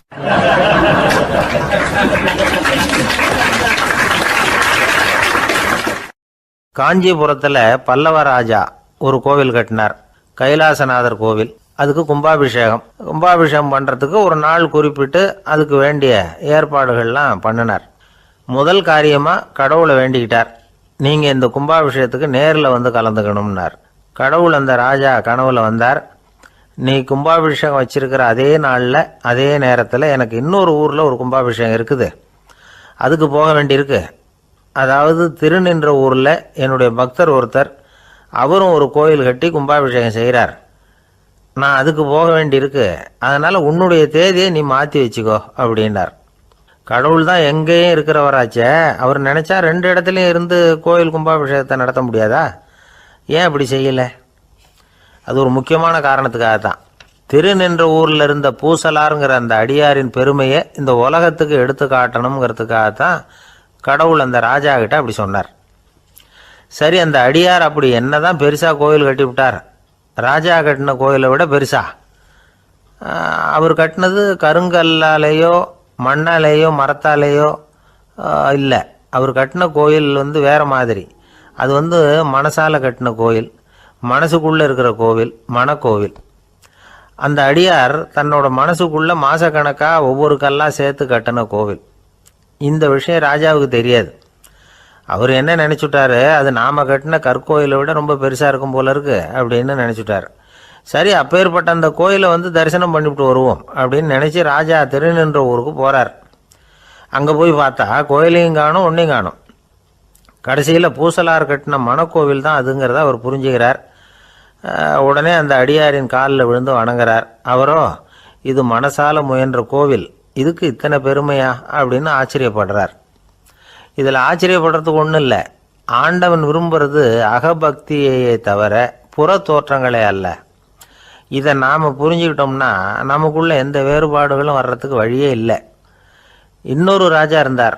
அவர் ஆண்டவனுக்கு படைக்கிறதுக்காக ஒரு தார் நல்ல செவ்வாழை பழமாக எடுத்துக்கிட்டு போகணும்னு நினச்சார். அதனால் நாளே அதை வாங்கிட்டு வர சொன்னார் வேலைக்காரங்கிட்ட. வேலைக்காரன் போனால் கடத்தெருவில் ஒரு தார் பழம் வாங்கினான். வர்ற வழியில் அவன் குடிசை. அப்படியே எட்டி பார்த்துட்டு போவோமேன்னு நினச்சான். போனான். அங்கே இவனோட குழந்தை பாவம் பசியால் கத்திக்கிட்டு இருக்கு. இவன் பார்த்தான், இவ்வளவு பெரிய தாரில் ஒரு 2 பழம் எடுத்தா தெரியவா போகுது அப்படின்னு நினச்சி ஒரு 2 பழத்தை பிச்சு அந்த குழந்தைகிட்ட கொடுத்தான். அதை வாங்கி வயிறார சாப்பிட்டுது. பசி அடங்குச்சு, விளையாட போயிட்டுது. இவன் அதுக்கப்புறம் வாழைப்பழத்தை எடுத்துக்கிட்டு அரண்மனைக்கு வந்தான். 2 பழம் பிச்சிருக்கிறது ராஜாவுக்கு தெரிஞ்சு போச்சு. இவன் உண்மையை சொல்லிவிட்டான். உடனே ராஜா, கடவுளுக்கு படைக்க வேண்டிய பொருளை குழந்தை எச்சில் பண்ண விட்டுருக்கியே அப்படின்னு சொல்லி அவனை கட்டி வச்சு சாட்டையால் அடித்தார். பாவம். மறுநாள் பழத்தை கோயிலுக்கு எடுத்துகிட்டு போனார். கடவுள் முன்னாடி வச்சார். கடவுள் கண்ணை திறந்து பார்த்தார், பழம்லாம் அழுகி இருக்குது. என்ன இது அழுகி போன பழம் அப்படின்னார். ராஜா முழிச்சார். நல்லா தானே இருந்தது அப்படின்னு நினச்சார். அப்போ கடவுள் அந்த ராஜா கிட்ட சொன்னாராம், இதை பார்ப்பா, இந்த தாரில் 2 பழம் தான் நல்ல பழம், அந்த 2 பழங்களையும் நேற்றுக்கே நான் சாப்பிட்டுட்டேன் அப்படின்னாராம்.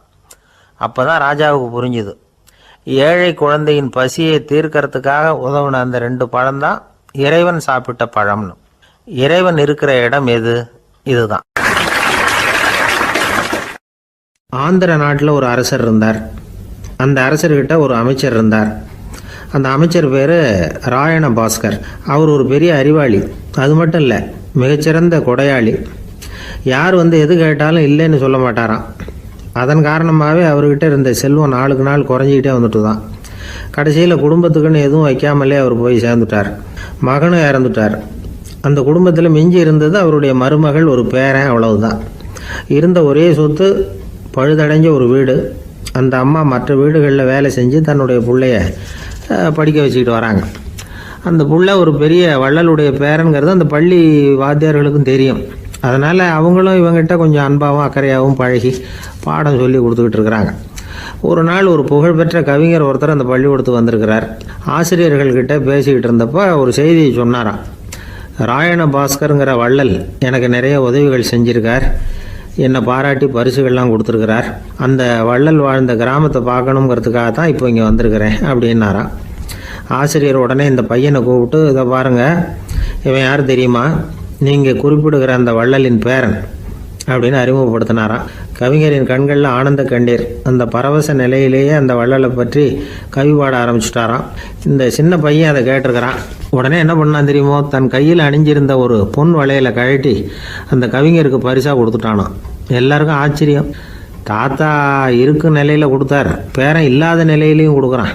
பையனை எல்லாரும் பாராட்டினாங்களாம். இருந்தாலும் அவனுக்குள்ளே ஒரு பயம் எதுவும் ஆரம்பமாச்சு. பள்ளிக்கூடம் விட்டு வீட்டுக்கு வரும்பொழுது அந்த பயம் இன்னும் அதிகமாகிட்டுது. அம்மா என்ன சொல்லுவாங்களோ தெரியலையே, ஏதோ திடீர்னு தோணிச்சு வளையலை கட்டி கொடுக்கணும்னு கொடுத்துட்டோம். குடும்பம் இருக்கிற நிலையில் இப்படி நான் செஞ்சது தப்பா, வீட்டு செலவுக்கே அம்மா எவ்வளவு கஷ்டப்படுறாங்க, வீட்டுக்கு போனதும் என்ன நடக்குமோ தெரியலையே அப்படின்னு நினச்சி பயந்துக்கிட்டே அவன் வீட்டுக்குள்ளே அடி எடுத்து வைக்கிறான். அம்மா கூப்பிட்டு சாப்பாடு போட்டாங்க. அவங்க கண்ணில் படக்கூடாதுங்கிறதுக்காக ஒரு கையை பின்னாடி மறைச்சிக்கிட்டே இருந்தான். அம்மா இதை கவனிச்சிட்டாங்க. ஏய், உன் கையை ஏன் அப்படி வச்சிருக்கிற, உன் கைக்கு என்னாச்சு, ஏதாவது அடிபட்டு போச்சா அப்படின்னு கேட்டுக்கிட்டே கையை எடுத்து பார்க்குறாங்க. வளையல காணலை. வளையல் எங்கே அப்படின்னு கேட்குறாங்க. இவன் தயங்கிக்கிட்டே நடந்ததை சொல்கிறான். அது கேட்டதும் அந்த அம்மாவோட முகம் கோபத்தால் சவுந்து போச்சான். முட்டாளே, என்ன காரியம் பண்ண அப்படின்னு கன்னத்தில் அரைஞ்சிட்டாங்களாம். அம்மா, என்னை அடிக்காத, ஏதோ தெரியாமல் தப்பு பண்ணிட்டேன் அப்படின்ட்டுருக்கான். மகனே, வளையலை கொடுத்ததுக்காக நான் உன்னை அடிக்கலை, அப்படிங்க பின்ன எதுக்கு அடித்தேன்னு கேட்டிருக்கான். உன் பாட்டனார் ஒரு பெரிய வள்ளல், அவர் எதையும் பாதி வேலையை செய்கிறதில்ல, அவருடைய பேரை நீ அரைகுறை வேலை செஞ்சுட்டு வந்திருக்கிற அப்படின்னாங்களாம். என்னம்மா சொல்கிறேன்ருக்கான். நீ ஒரே ஒரு வளையலை மட்டும்தானே கழட்டி கொடுத்துருக்குற, கொடுக்குறதா இருந்தால் ரெண்டையும் சேர்த்துல கொடுத்துருக்கணும், அதுதானே உங்கள் தாத்தாவுக்கு பெருமை அப்படின்னாங்களாம். அம்மா, தெரியாமல் இப்படி செஞ்சுட்டேன், உங்கள்கிட்டையும் அரை வாங்கிட்டேன் அப்படி இப்படின்னு அவன் சொல்லியிருக்கிறான். இப்போ அம்மா கொஞ்சம் இருங்க, அந்த கவிஞர் இன்றைக்கி நம்ம ஊரில் தான் தங்கியிருப்பார், நாளைக்கு காலையில் தான் அவர் எங்கே இருக்காருன்னு விசாரித்து இன்னொரு வளையலையும் கொடுத்துட்றேன் அப்படின்ட்டுருக்கான். மகனே, நல்ல செயல்களையெல்லாம் நாளைக்குன்னு ஒத்தி போடாத, நாளைக்கு என்ன நடக்குங்கிறது யாருக்கு தெரியும், இப்போவே போ, எங்கே இருக்காருன்னு பாரு அப்படின்ட்டுருக்காங்க. மகன் புறப்பட்டான். பள்ளி ஆசிரியர்கிட்ட போய் கேட்டானான் அந்த கவிஞர் எங்கே இருக்காருன்னு. அவர் சொன்னாராம். உடனே போய் அவர் இருக்கிற இடத்துல கதவை தட்டியிருக்கான். ராத்திரி நேரத்தில் இவனை கண்டதும் அவருக்கு ரொம்ப ஆச்சரியம். இவன் இன்னொரு கை வளையலையும் எடுத்து நீட்டியிருக்கான். அவர் திகைச்சு போய் நிற்கிறார். அவரால் என்ன பண்ணுறதுன்னே தெரியல. ஆனந்த கண்ணீர். இது பெரியவர்கள் கூற கேட்ட ஒரு வரலாறு. இன்றைக்கி இப்படிப்பட்டவங்களை பார்க்க முடியுமா? வறுமை வள்ளல் தன்மையை ஒன்று செய்து விடாதுங்கிறதுக்கு இது ஒரு உதாரணம். ஒருத்தன் இன்னொருத்தனை பார்த்து கேட்டானா, எங்கள் தாத்தா உங்கள் தாத்தாவுக்கு 100 ரூபா கடன் கொடுத்துருக்கிறார், அதை எப்போ திருப்பி கொடுக்க போகிறேன்னு. கவலைப்படாத, எங்கள் பேரன் அதை உங்கள் பேரன்ட்ட திருப்பி கொடுத்துருவான் அப்படின்னு நானான் அவன்.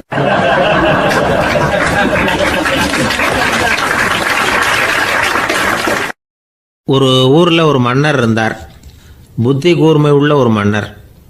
பொதுவாக மன்னர்களுக்கு சந்தேகம் வந்தால் சபையில் உள்ள சான்றோர்கள்கிட்ட கேட்டு தெரிஞ்சுக்கிறது தானே வழக்கம். ஆனால் இங்கே அப்படி இல்லை.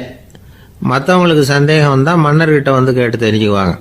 அது மாதிரி கேட்டு தெரிஞ்சுக்கிறதுக்காக ஒரு பெரியவர் ஒரு நாள் வந்தார்.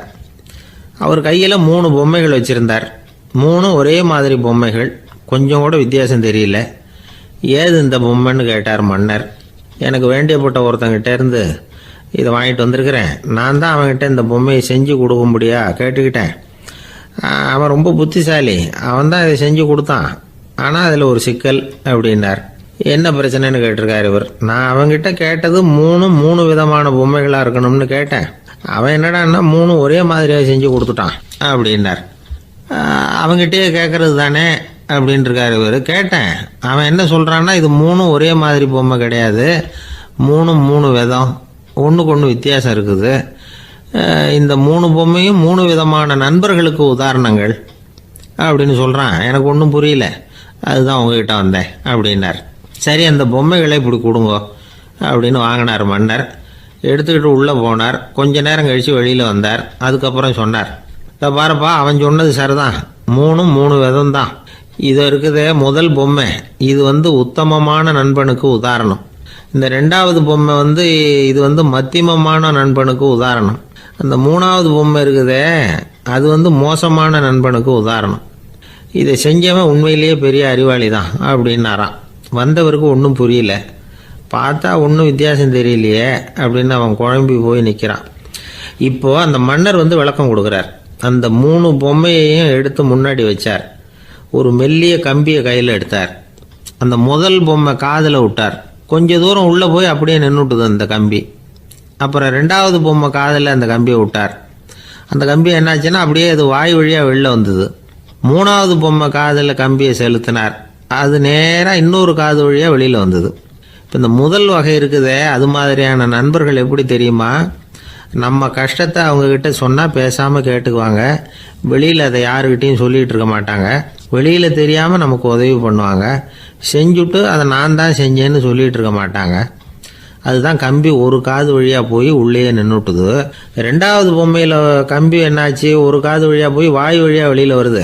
இது மாதிரியான நண்பர்கள்கிட்ட நாம் கஷ்டத்தை சொன்னால் அதை அவங்க 4 பேர்கிட்ட போய் சொல்லி நமக்காக உதவி கேட்பாங்க. நமக்குன்னு கேட்டு வாங்கி அதை நம்மகிட்ட கொண்டுகிட்டு கொடுப்பாங்க. இவங்க மத்தியமமான நண்பர்கள். மூணாவது பொம்மையில் ஒரு காது வழியாக செலுத்துகிற கம்பி இன்னொரு காது வழியாக வெளியில் வந்துடுது. இது மாதிரியான நண்பர்கள்கிட்ட நம்ம கஷ்டத்தை சொன்னால் அவங்க காது கொடுத்து கேட்குறது மாதிரி நடிப்பாங்க. அப்படியே இன்னொரு காது வழியாக அதை வெளில விட்டுருவாங்க. அதை பற்றி கவலைப்பட மாட்டாங்க.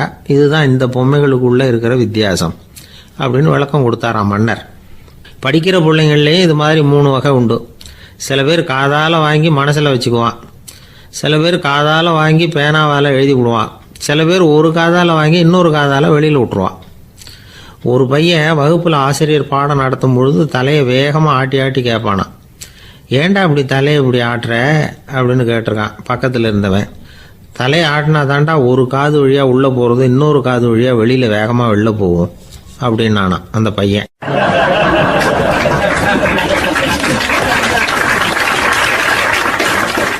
எனக்கு வாழ்க்கையே வெறுத்து போச்சு சார் அப்படின்னு சொல்லிட்டு ஒருத்தர் வந்தார்.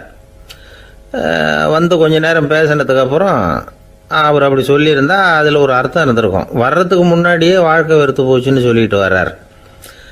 என்ன சார் விஷயம்னு விசாரித்தோம். எங்கள் வீட்டில் தினம் 3 வேளையும் ஒரே மாதிரி சாப்பாடு சார், வித்தியாசமே கிடையாது.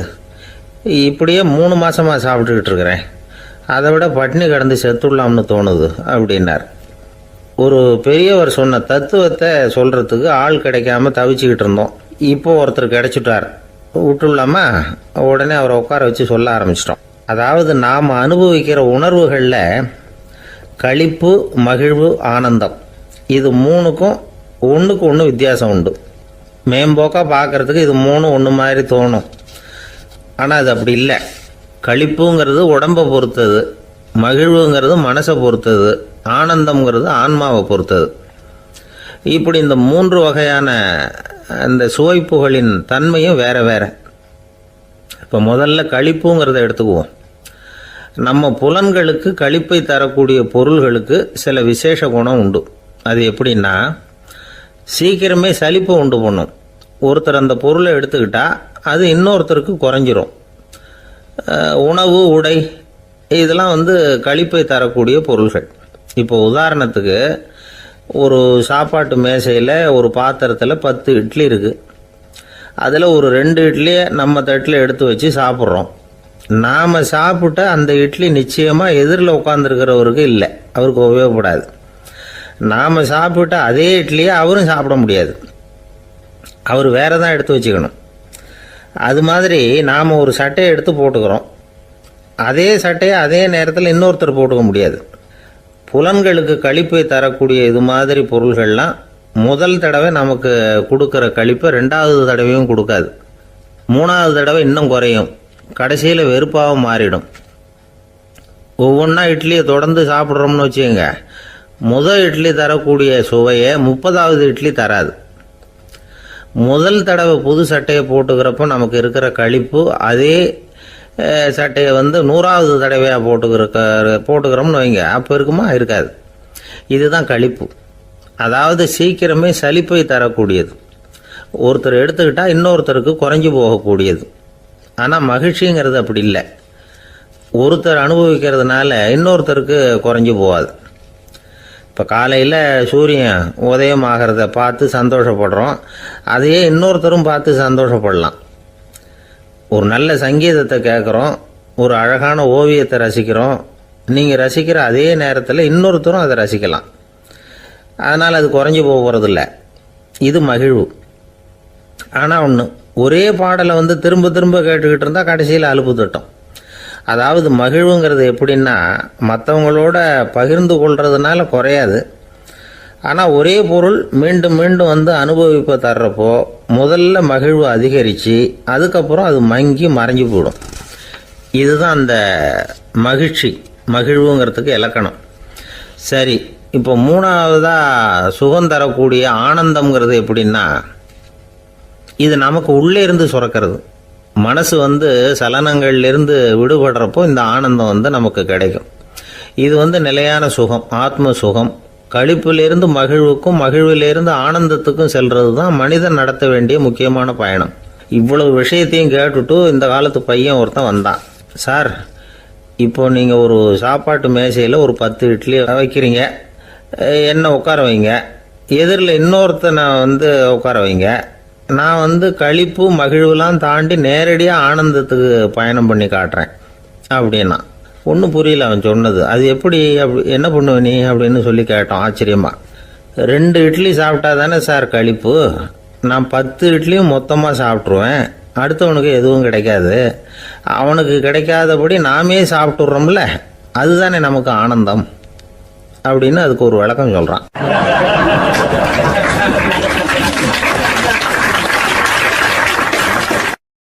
இந்த உலகத்தில் மனுஷன் எவ்வளவோ தவறுகள் செய்கிறான்.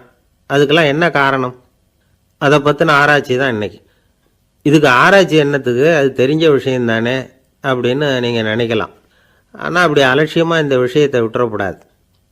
பொதுவாக எல்லோரும் நினைக்கலாம், எது சரி எது தவறு அப்படின்னு தெரியாததுனால தான் மனுஷன் தப்பு பண்ணுறான் அப்படின்னு. ஆனால் அப்படி சொல்லிட முடியாது. மனுஷன் தெரிஞ்சே தான் தவறுகள் பண்ணுறான். இப்போ உதாரணத்துக்கு, ஒரு சாலையில் இடது பக்கம் போக வேண்டிய ஒருத்தர் நடுக்கோட்டை தாண்டி வலது பக்கமாக வண்டியை ஓட்டிகிட்டு போகிறாருன்னு வச்சுங்க. என்னப்பா இது தப்பு இல்லையா அப்படின்னு அவர்கிட்ட கேட்டால், அதெல்லாம் எனக்கு தெரியும், நீ உன் வேலையை பார்த்துட்டு போ அப்படிம்பார். வலது பக்கமாக போகிறது தப்புன்னு தெரிஞ்சே தான் அவர் அப்படி செய்கிறார், அப்படி போகிறார். பெரிய உத்தியோகத்தில் இருக்கிறவங்க கூட லஞ்சம் வாங்குறாங்க. அவங்களுக்கெல்லாம் லஞ்சம் வாங்குறது தப்புன்னு தெரியலன்னு அர்த்தம்? திருடுறது தப்புன்னு தெரியாமலாம் மனுஷன் திருடுறான்? நல்லாவே தெரியும். நீங்கள் வேணும்னா கேட்டு பாருங்கள், வேறு வழி இல்லை அதனால தான் திருடுறேன்பா. திருடுறது ஒரு புண்ணியமான காரியம்னு திருடனே கூட சொல்ல மாட்டான். திருடுறது தவறுங்கிறது திருடனுக்கு தெரியும் அப்படிங்கிறத விளக்கிறதுக்காக ஒரு பெரியவர் ஒரு கதை சொன்னார். அதாவது 2 திருடர்கள் 2 பேரும் சேர்ந்து ஒரு வீட்டுக்கு போய் ஒரு 10,000 ரூபாயை திருடிட்டு வந்துடுறாங்க. ஒரு காட்டு வழியாக வந்துக்கிட்டு இருக்கிறாங்க. இன்னும் விடியல. 2 பேருக்கும் தூக்கம் கண்ணை சுற்றுது. சரி, இப்படியே ஒரு மரத்தடியில் படுத்து தூங்குவோம், காலையில் விடிஞ்சதும் இந்த பணத்தை 2 பேரும் பங்கு போட்டுக்குவோம் அப்படின்னு முடிவு பண்ணுறாங்க. அதே மாதிரி படுத்து தூங்குறாங்க. நடு ராத்திரியில் ஒரு திருடன் முழிச்சிக்கிறான். விடிகிற வரைக்கும் காத்துக்கிட்டு இருந்தால் 5,000 ரூபா தான் கிடைக்கும், இப்போவே கம்பி நீட்டினா 10,000 ரூபா கிடைக்கும் அப்படின்னு யோசித்து பார்த்துட்டு ஒரு முடிவுக்கு வந்தான். மெதுவாக அந்த 10,000த்தையும் சுருட்டிக்கிட்டு அடுத்தவனுக்கு தெரியாமல் ஓடி போயிட்டான். விடியுது. அடுத்தவன் எழுந்திரிச்சு பார்க்குறான். பணத்தையும் காணலை, பாகஸ்தனையும் காணலை. இந்த திருடன் அந்த திருடனை திட்டுறான். திருட்டு பய, அயோக்கிய பய, இப்படி அநியாயமாக கிளப்பிட்டு போட்டானே அப்படிங்கிறான். இதுலேருந்து என்ன தெரியுது? தெரியாமல் எடுத்துக்கிட்டு போகிறது திருட்டு, அயோக்கியத்தனம், அநியாயம் அப்படிங்கிறது இவனுக்கு தெரிஞ்சிருக்குது. அதனால தான் அடுத்தவனை பார்த்து இப்படி திட்டுறான். அதனால் தெரியாததுனால மனுஷன் தவறு பண்ணுறான்னு சொல்கிறது சரியில்லை. அப்படின்னா மனுஷன் பண்ணுற தவறுகளுக்கு உண்மையான காரணம் தான் என்ன? இதே சந்தேகம் அர்ஜுனனுக்கும் வந்துதான். அதனால தான் அவன் பகவானை பார்த்து கேட்குறான், மனுஷன் தன் விருப்பத்துக்கு விரோதமாக ஏதோ ஒரு சக்தியினால பலாத்காரமாக இழுக்கப்பட்டது மாதிரி பாவம் பண்ணுறானே, அந்த சக்தி என்ன அப்படின்னு கேட்குறான். இதுக்கு பகவான் பதில் சொல்கிறார், காமமும் குரோதமும் தான் அந்த சக்திகள், அதாவது ஆசையும் சினமும். இது 2ம் உன்னுடைய எதிரிகள் அப்படிங்கிறத புரிஞ்சுக்கோ அப்படிங்கிறார். இன்னமும் நுணுக்கமாக பார்த்தா காமத்தினுடைய மறு உருவங்கள் தான் குரோதமும் லோபமும். ஆசை நிறைவேறலைன்னா குரோதம், அதாவது கோபம். ஆசை நிறைவேறிட்டதுன்னா லோபம், அதாவது பேராசை. பாவத்தை கண்ட்ரோல் பண்ணணும்னா அதுக்கு மெயின் சுவிட்ச் எது அப்படிங்கிறது இப்போ தான் தெரியுது. அதுக்கு மனுஷன் தெரிஞ்சே தான் தவறு பண்ணுறான் அப்படின்னு பேசிக்கிட்டோமே. அதுக்கு ஒரு உதாரணம். ஒரு ஆள் ஹோட்டலில் சாப்பிட போனான். சாப்பிட்டு முடித்தான். எழுந்திரிச்சு வந்து முதலாளிகிட்ட பில்லை கொடுத்தான். காசை கொடுக்கல. முதலாளி பணம் கொடுன்னு கேட்டார். இவன் என்கிட்ட பணம் இல்லைன்னா. முதலாளி கொஞ்சம் கூட அலட்டிக்கல. உள்ளே இருந்து ஒரு ஆளை கூப்பிட்டார். இவனை கூப்பிட்டுக்கிட்டு போய் இட்லி மாவு ஆட்ட சொல்லுன்னார். இவனும் கவலைப்படாமல் உள்ளே போயிட்டான். அப்போது அழைச்சிட்டு போகிற ஆள் கேட்குறான், ஏன் சார் சாப்பிட்றதுக்கு முன்னாடி காசு இல்லைங்கிறது உங்களுக்கு தெரியாதா அப்படின்னு கேட்குறான். தெரியும், காசு இல்லைங்கிறதும் தெரியும், காசு இல்லாமல் சாப்பிட்டா மாவாட்டணுங்கிறதும் தெரியும் அப்படின்னா அந்த ஆள். அப்படின்னா நீங்கள் உங்கள் வீட்லேயே சாப்பிட்ருக்கலாமே அப்படின்னு கேட்குறான் அவன். அதுக்கு இவர் சொல்கிறாரு, அது எப்படி, அங்கே சாப்பிட்டாலும் நான் இதே வேலையை தானே செய்ய வேண்டியிருக்கும் அப்படின்னாராம்.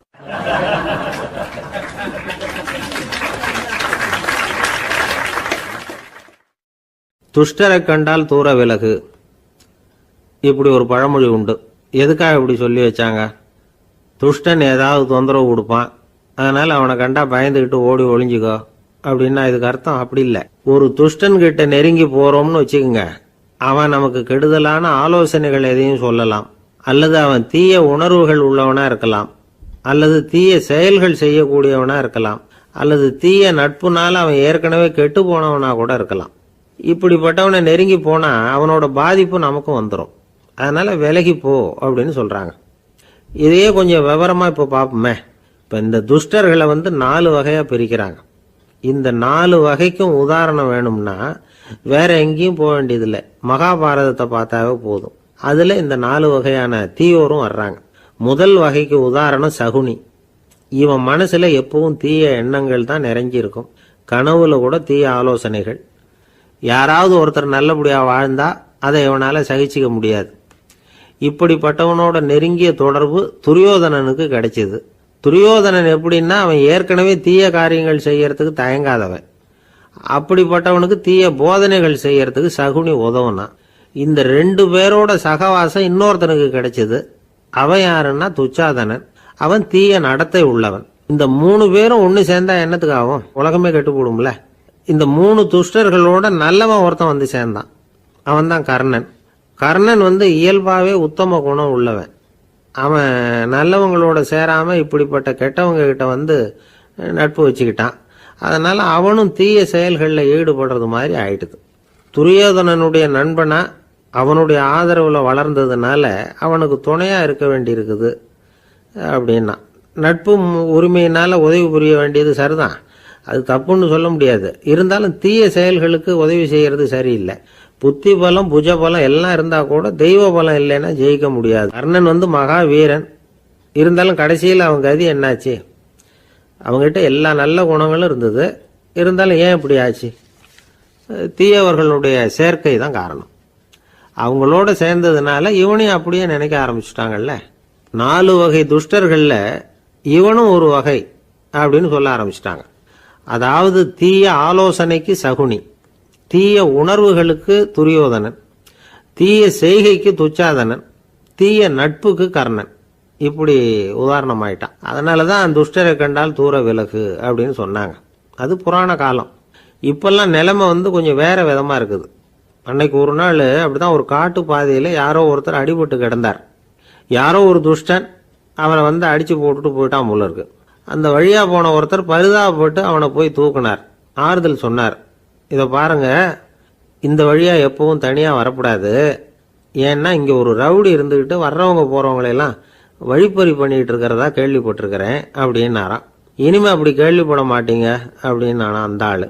ஏன்னு கேட்டிருக்காரு இவர். அவன் சொல்லியிருக்கான், நான் தான் சார் அந்த ரவுடி. இந்த வழியா போனவங்க கிட்ட தகராறு பண்ணேன். அவங்க தான் என்ன இப்படி அடிச்சு போட்டு என்கிட்ட இருந்த பணத்தையெல்லாம் பிடுங்கிட்டு போட்டாங்க சார். காலம் ரொம்ப கெட்டு போச்சு அப்படின்னு நானா ரொம்ப பரிதாபமா.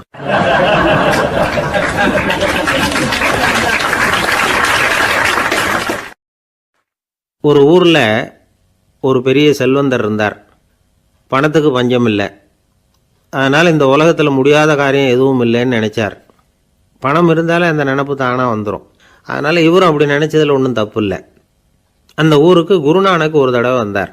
அவருக்கு இந்த செல்வந்தர் ரொம்ப பிரமாதமாக ஒரு வரவேற்பு கொடுத்தார். ஊர் எல்லையிலேயே எங்கள் வீட்டுக்கு வந்து விருந்து சாப்பிட்டுட்டு போகணும்னு கேட்டுக்கிட்டார். அவரும் சரின்னு ஒத்துக்கிட்டார். உடனே தன்னுடைய பங்களாவில் ஒரு பெரிய விருந்துக்கு ஏற்பாடு பண்ணார். குருநானக்கை அழைச்சிட்டு வீட்டுக்கு போனார். உட்கார வச்சார். ஐயா, நான் இந்த ஊர்லேயே ரொம்ப பெரிய வசதி உள்ளவன்.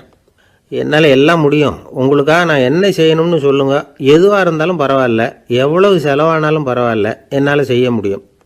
என்ன செய்யணும்னு சொல்லுங்கள், அது போதும், நான் செய்கிறேன் அப்படின்னு நான் ரொம்ப பணிவா. இதை கேட்டதும் குருநானக் சிந்திச்சார் கொஞ்ச நேரம். அதுக்கப்புறம் தன்னோட சட்டை பைக்குள்ளே கையை விட்டு ஒரு பழைய ஊசி ஒன்று எடுத்தார். அந்த செல்வந்தர்கிட்ட கொடுத்தார். இதை பாருங்கள், இவ்வளவு தூரம் நீங்கள் கேட்கறதுனால சொல்கிறேன். எனக்கு நீங்கள் செய்ய வேண்டிய உதவி இதுதான்னார். ஊசியை கையில் வாங்கிக்கிட்டு இதை என்ன செய்யணும்னு சொல்லுங்க அப்படின்னார் அவர்.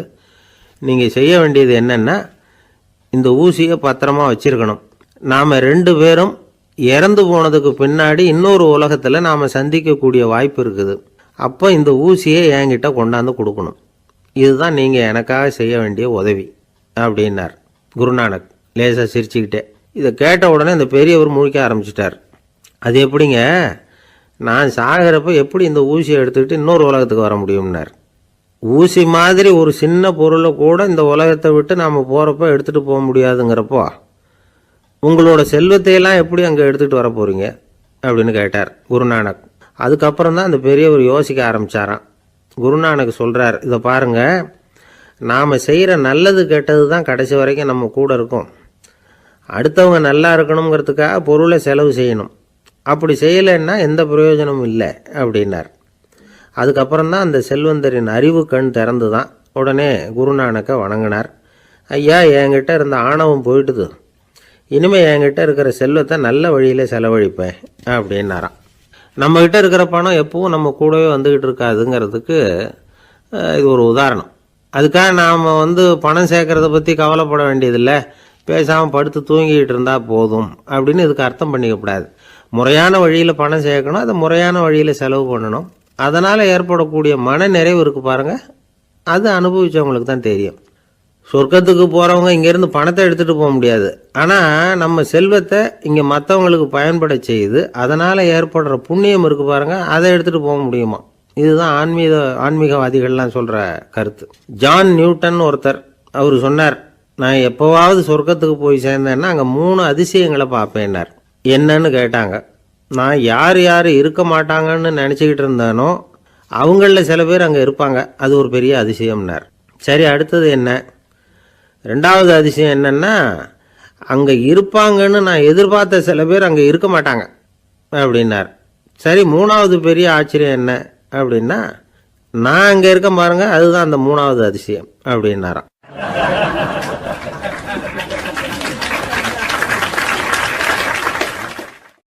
ஒரு மனுஷனை பார்த்து என்கிட்ட வாலாட்டாதே அப்படின்னு சொன்னால் அவன் நம்மக்கிட்ட ஏதோ வம்புக்கு வர்றான்னு அர்த்தம். ஒரு நாயை பார்த்து யாரும் என்கிட்ட வாலாட்டாதே அப்படின்னு சொல்கிறது இல்லை. ஏன்னா நாய் வாலாட்டுனா அது நம்மக்கிட்ட தன்னுடைய நன்றியை தெரிவிக்கிறதாக நினச்சிக்கிட்டு இருக்கிறோம். ஆனால் அது அப்படி இல்லை அப்படின்னு சொல்கிறாங்க அது சம்பந்தமான நிபுணர்கள். ஒரு நாய் தன்னுடைய வாலை இந்த பக்கமும் அந்த பக்கமுமா இப்படியும் அப்படியும் ஆட்டிக்கிட்டு இருந்தா அது பதட்டத்தில் கூட இருக்கலாம். நாய் நட்பாக இருந்தாலும் வாலாட்டும், ஆத்திரத்தில் இருந்தாலும் வாலாட்டும், கோபத்தில் இருந்தாலும் வாலாட்டும், குழப்பத்தில் இருந்தாலும் வாலாட்டும், மகிழ்ச்சியாக இருந்தால் கூட அது வாலாட்டும். அதை நாம் தப்பாக புரிஞ்சுக்கிட்டு அதுக்கிட்ட போய் மாட்டிக்கக்கூடாது.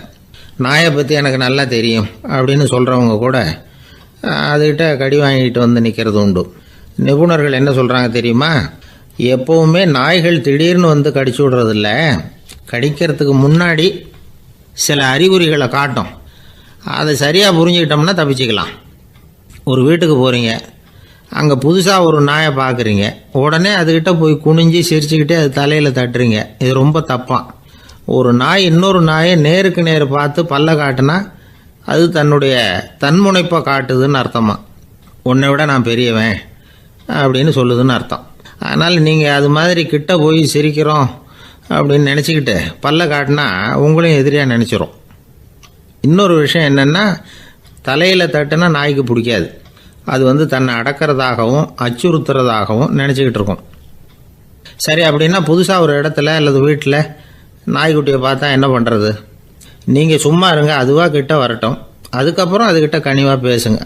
கன்னம், மார்பு, தோல் இங்கெல்லாம் தட்டலாம், தப்பு இல்லையா? தலையில் தான் தட்டப்படாதான்.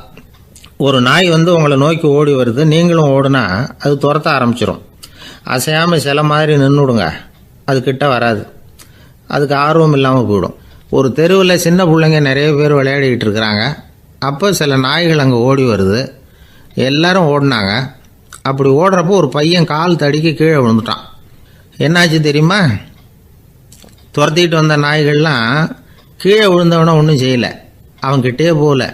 ஓடிக்கிட்டு இருந்தாங்கல்ல பசங்க, அவங்கள துரத்திக்கிட்டு அவங்க பின்னாடி ஓடிச்சான்.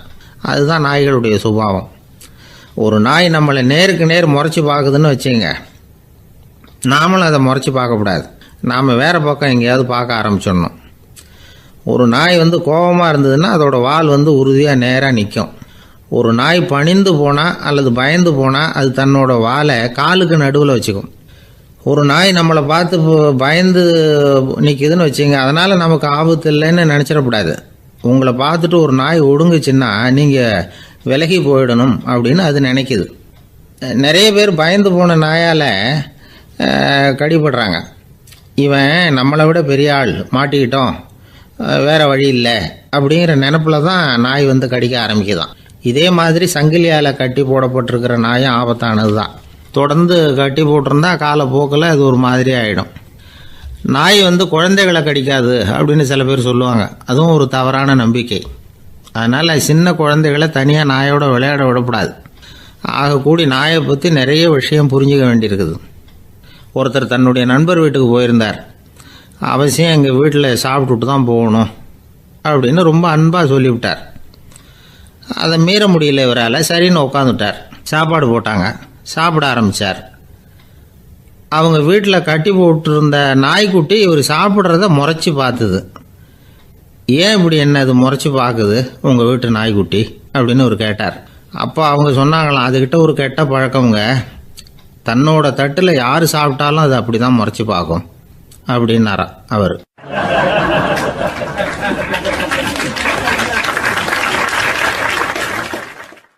இன்பம் துன்பம் இது ரெண்டும் சேர்ந்தது தான் வாழ்க்கை. இது எல்லாரும் சொல்லிகிட்டு இருக்கிற ஒரு உண்மை. அது சரி, இது ரெண்டும் வர்றதுக்கு என்ன காரணம்? துறவி ஒருத்தர் யோசித்து பார்த்துருக்கார். இன்ப துன்பம் தோன்றுவதற்கு முக்கியமாக 6 காரணங்கள் உண்டு அப்படிங்கிறார் அவர். அது என்னங்கிறத நாமளும் தெரிஞ்சு வச்சுக்குவோமே. இப்போ முதல் காரணம் சுயநலம். ஒரு தாயார் வந்து தன்னுடைய சுயநலம் கருதி தன்னுடைய மகன் இன்பமாக இருக்கணும்னு ஆசைப்படுறாங்க. மகனும் அப்படியே ஆசைப்படுறான். அதனால் தாயாரின் இன்ப துன்பங்களை பார்த்துட்டு மகனும் இன்ப துன்பம் அடையிறான். அந்த அம்மாவுக்கும் அதே நிலைமை தான். 2வது காரணம் உறவு. நான் துறவியான பிறகு கூட உறவுங்கிற காரணத்தினால தான் தாயாருடைய சுக துக்கங்களை கண்டு நானும் சுக துக்கம் அடைகிறேன். என் தாயாருடைய நிலைமையும் இதுதான் அப்படிங்கிறார் ஒரு துறவி. 3வது காரணம் என்னென்னா அறிமுகம். எனக்கு அறிமுகமான ஒருத்தரை ரயில் நிலையத்தில் சந்திக்கிறேன். அவர் தன்னுடைய பணப்பையை எங்கேயோ தொலைச்சி விட்டு வருத்தப்பட்டுக்கிட்டு இருக்கிறார். நானும் வருத்தப்படுறேன். அந்த சமயத்தில் யாரோ ஒருத்தர் இதுதானே அவங்க பணப்பை அப்படின்னு சொல்லி கொண்டாந்து நீட்டுறார். பணப்பையை தொலைச்சவர் சந்தோஷப்படுறார், நானும் சந்தோஷப்படுறேன். இது அந்த துறவி சொல்கிற அனுபவம். 4வது காரணம் என்னென்னா கருணை. எனக்கு முன்னே பின்னே தெரியாத ஒருத்தனை யாரோ ஒருத்தன் அடித்து காயப்படுத்தி போடுறான். கருணை காரணமாக நான் அதுக்காக துக்கப்படுறேன். 5வது காரணம் எதையும் நம்புறது. ஒரு பசுமாட்டை ஒரு முரணை அடிச்சுக்கிட்டு இருக்கிறான் அப்படின்னு ஒருத்தர் வந்து நம்மகிட்ட சொல்கிறாருன்னு வைங்க, உடனே நான் துக்கப்படுறேன். இன்னொருத்தர் வந்து அந்த முரணனை போலீஸ்காரங்க பிடிச்சிட்டு போயிட்டாங்கன்னு சொல்லி சொல்கிறாரு, நான் உடனே சந்தோஷப்படுறேன். 3வதாக ஒருத்தர் வந்து முதல் 2 பேரும் சொன்னது பொய்யுங்கிறார். அப்போ நான் இன்ப துன்பம் ரெண்டுமே இல்லாமல் நிம்மதியாக இருக்கிறேன். இது ஒரு விதம்.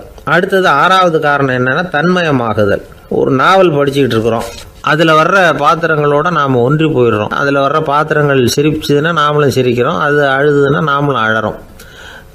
அதெல்லாம் வந்து அந்த துறவி சொல்கிற அனுபவ உண்மைகள். இன்ப துன்பம் இது ரெண்டும் தோன்றுவதற்கு சுயநலம், உறவு, அறிமுகம், கருணை, எதையும் நம்புறது, தன்மயமாகிறது, இது எல்லாம் தான் முக்கிய காரணம் அப்படின்னு அவர் சொல்கிறார். ஆகக்கூடி ஒட்டு மொத்தமாக யோசனை பண்ணி பார்த்தா பிற பொருள்கள் மீது பற்றுதல் காரணமாக தான் நாம் இன்ப துன்பம் அடையிறோம் அப்படிங்கிறத புரிஞ்சிக்க முடியுது. மனுஷன் இன்ப துன்பம் அடையிறதுக்கு 7வது காரணம் கூட ஒன்று உண்டு அப்படின்னு சொல்லிகிட்டே வந்தார் ஒருத்தர். அது என்ன அப்படின்னு கேட்டோம். அதுதான் சார் இந்த நீங்கள் சொல்லிட்டு வர்ற இன்று ஒரு தகவல்னார். எப்படி சொல்கிறீங்கன்னு கேட்டோம். இன்று ஒரு தகவல் கேட்க ஆரம்பிக்கிறப்போ மனசில் இன்பம், ஆரம்பித்த உடனே இது ஏற்கனவே கேட்ட சமாச்சாரமாச்சே அப்படின்னு நினைக்கிறப்போ துன்பம் அப்படின்னு அதுக்கு ஒரு விளக்கம் கொடுத்தார் அவர்.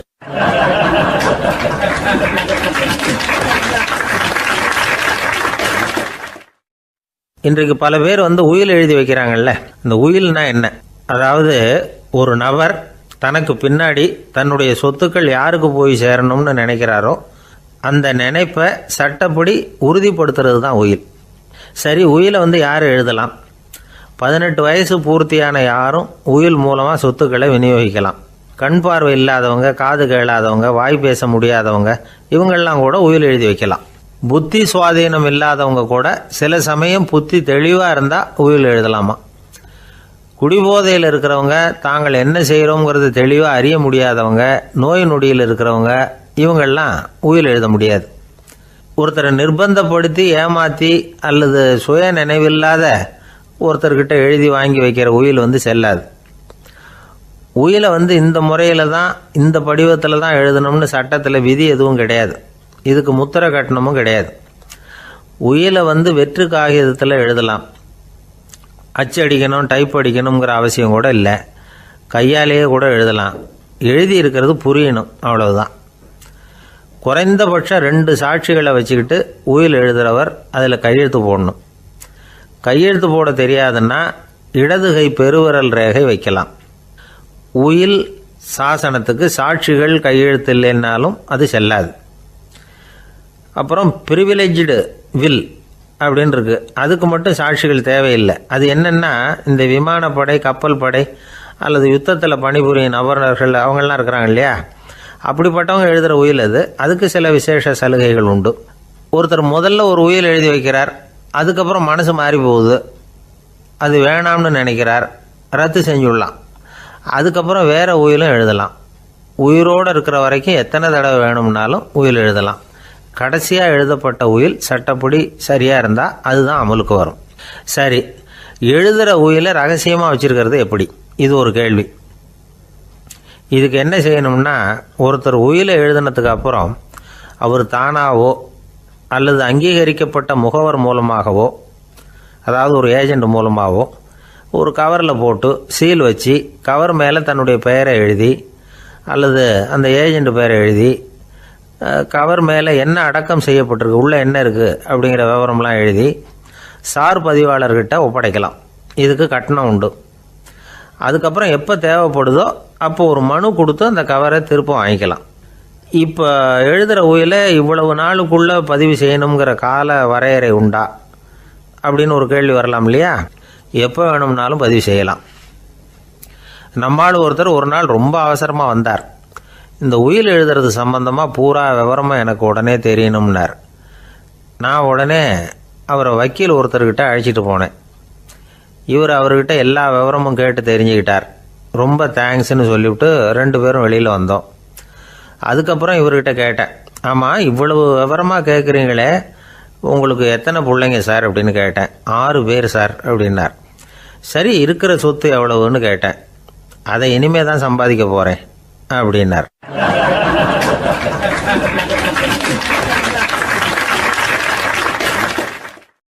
வயிறு பசிக்குதேங்கிறது சிலரோட கவலை, வயிறு பசிக்க மாட்டேங்குதே அப்படிங்கிறது சில பேரோட கவலை.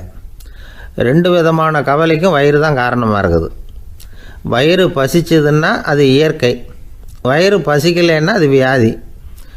ஆனால் பசியையும் நாம் பசிப்பிணி அப்படின்னு தான் சொல்லுவோம். என்ன காரணம்? வியாதியை போக்க வேண்டியது எவ்வளவு முக்கியமோ அதை விட முக்கியம் பசியை போக்க வேண்டியது. ஒரு சமுதாயத்தில் பசிப்பிணியே இருக்கக்கூடாது, அதுதான் நல்ல சமுதாயம். பசியை போக்கணும்னா சாப்பாடு போடணும், பசியின்மையை போக்கணும்னா வைத்தியம்தான் பண்ணணும். இது சம்பந்தமாக எவ்வளவோ ஆராய்ச்சிகள் நடக்குது, நிறைய மருந்து கண்டுபிடிச்சிருக்கிறாங்க. நம்ம உடம்பில் பசியை தூண்டக்கூடிய பகுதி எது, இதை முதல்ல தெரிஞ்சுக்கணும் இல்லையா? நாம் சாப்பிட்ற ஆகாரம் செரிக்கிறதுக்கு எது காரணம் தெரியுமா? நம்ம மூளையோட பின்பகுதி தான் அதுக்கு காரணமாக இருக்குதான். மூளையின் பின்பகுதியில் நரம்பு செல்களால் ஆன 2 வகையான ஆரக்சின்கள் தான் பசியை உண்டாகுது அப்படின்னு கண்டுபிடிச்சிருக்கிறாங்க. 2 ஆய்வாளர்கள் இதை கண்டுபிடிச்சிருக்காங்க. அவங்க 2 பேரும் டெக்சாஸ் பல்கலைக்கழகத்தில் ஹார்வர்டு ஹக்ஸ் மருத்துவ கல்வி நிலையத்தில் பணிபுரிகிறவங்களாம். உண்பது தேவைங்கிறது உணரப்படும் போது மூளையின் அந்த குறிப்பிட்ட பகுதி ஆரக்சின் அப்படிங்கிற ஹார்மோன்களை சுரக்கும். அது பசி உணர்வை தூண்டும் அப்படிங்கிறது தான் அந்த ஆய்வாளர்களின் கண்டுபிடிப்பு. இந்த ஆரக்சின் வேறு சில உயிரினங்கள்லேயும் உண்டு. இப்போ எலிகளில் கூட இது இருக்குது. அதனால் எலிகளை வச்சு இது சம்மந்தமாக ஆராய்ச்சி பண்ணாங்க. எலிகள் உடம்பில் ஆரக்சினை செலுத்தி பார்த்தாங்க. உடனே என்னாச்சு தெரியுமா? அந்த எலியெல்லாம் பசியால் துடிக்க ஆரம்பிச்சுட்டுது. எதையாவது தின்னு பசியை தீர்த்தா போதுங்கிற அளவுக்கு அந்த எலிகள்லாம் அல்லாட ஆரம்பிச்சுட்டுது. இயல்பாக சாதாரணமாக அந்த எலிகள் எவ்வளவு சாப்பிடுமோ அது மாதிரி 8 முதல் 10 மடங்கு அதிகமான ஆகாரத்தை 1 மணி நேரத்துக்குள்ளே சாப்பிட்டு தீர்த்துட்டு தான். சில எலிகளின் மூளையில் இந்த ஆரக்சின் அளவை கட்டுப்படுத்தி பார்த்துருக்குறாங்க. உடனே என்னாச்சு தெரியுமா? அதெல்லாம் சாப்பாட்டை கண்டா முகத்தை திருப்பிட்டு போக ஆரம்பிச்சுட்டு தான். அந்த எலிகளுக்கு பசி எடுக்கலையா. இந்த ஆராய்ச்சியின் அடிப்படையில் பசியை எடுக்காமல் இருக்கிற மனிதர்களுக்கும் பசியை தூண்ட முடியும் அப்படின்னு சொல்லி ஆராய்ச்சியாளர்கள் தெரிவிச்சிருக்கிறாங்க. ஆக ஆரக்சின் தான் பசிக்கு காரணம்ங்கிறது தெரிஞ்சு போச்சு. சரி, இந்த ஆரக்சின் அப்படின்னா என்ன? அது ஒரு கிரேக்க சொல். அதுக்கு பசின்னு அர்த்தம். நம்ம ஆளுங்களுக்கெல்லாம் பசியை தூண்டுறதுக்கு மருந்து தேவையில்லை, பசியை குறைக்கிறதுக்கு தான் மருந்து தேவை. ஒரு அம்மா டாக்டரை தேடி வந்தாங்களாம். டாக்டர், எங்கள் வீட்டுக்காரருக்கு திடீர்னு அகோர பசி, நிறைய சமைச்சு போடுறேன், அவ்வளவையும் சாப்பிட்டுட்டு கீழே கிடக்கிற குப்பை கூலங்களையும் எடுத்து சாப்பிட ஆரம்பிச்சுட்றார், என்னன்னு கவனித்து பாருங்கள் அப்படின்னாங்களாம். எவ்வளோ நாளாக அப்படி இருக்குதுன்னு கேட்டிருக்காரு டாக்டர். 1 வாரமாக அப்படி இருக்குதுன்னாங்களாம். இவ்வளவு நாளாக ஏன் சும்மா இருந்தீங்க? ஆரம்பத்திலே இங்கே அழைச்சிட்டு வர வேண்டியது தானே அப்படின்னாரான் டாக்டர்.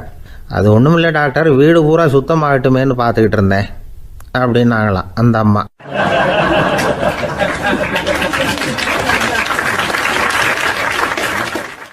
ஒரு ஊரில் ஒரு மன்னர் இருந்தார். அழகான அரண்மனையில் அவர் இருந்தார். அந்த அரண்மனையை விட அழகாக ஒரு மாளிகையை அந்த ஊர்லேயே வேற ஒருத்தன் கட்டியிருந்தான். அப்படி கட்டி முடித்ததில் அவனுக்கு ரொம்ப பெருமை.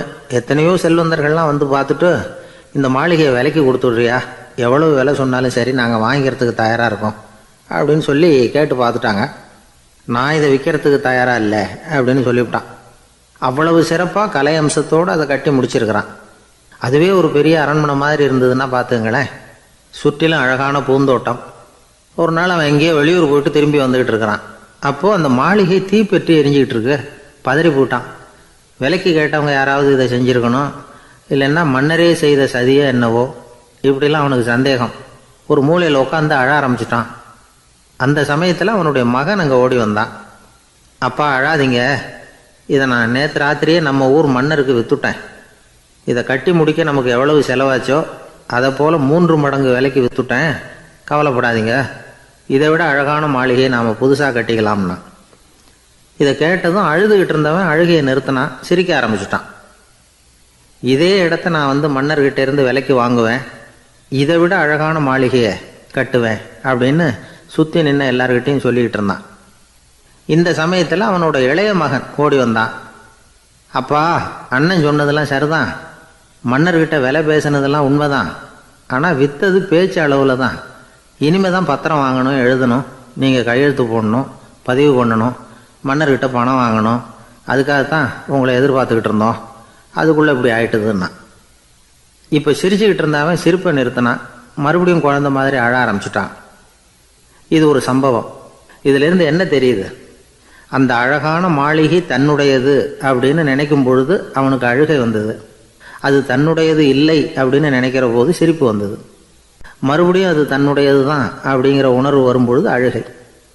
எது எதிலிருந்து நீ நீங்கி இருக்கிறாயோ அது அதிலிருந்து உனக்கு துன்பம் இல்லை அப்படிங்கிறார் திருவள்ளுவர்.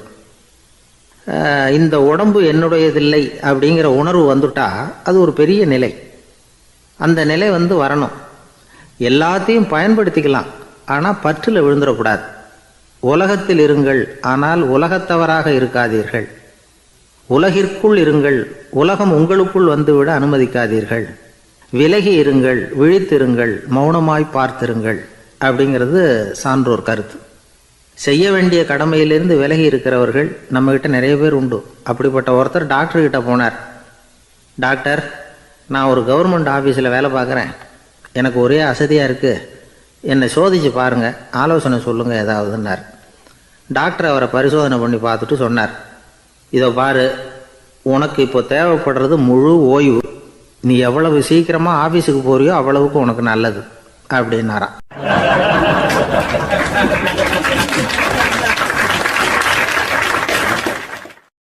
ஒரு மாணவனை பார்த்தேன். என்ன தம்பி படிப்புலாம் எப்படி இருக்குது அப்படின்னு விசாரித்தேன். அவன் ரொம்ப அழுத்துக்கிட்டான். நான் நல்லா தான் சார் படிக்கிறேன், இருந்தாலும் புத்தியில் சரியாக ஏற மாட்டேங்குது சார் அப்படின்னா.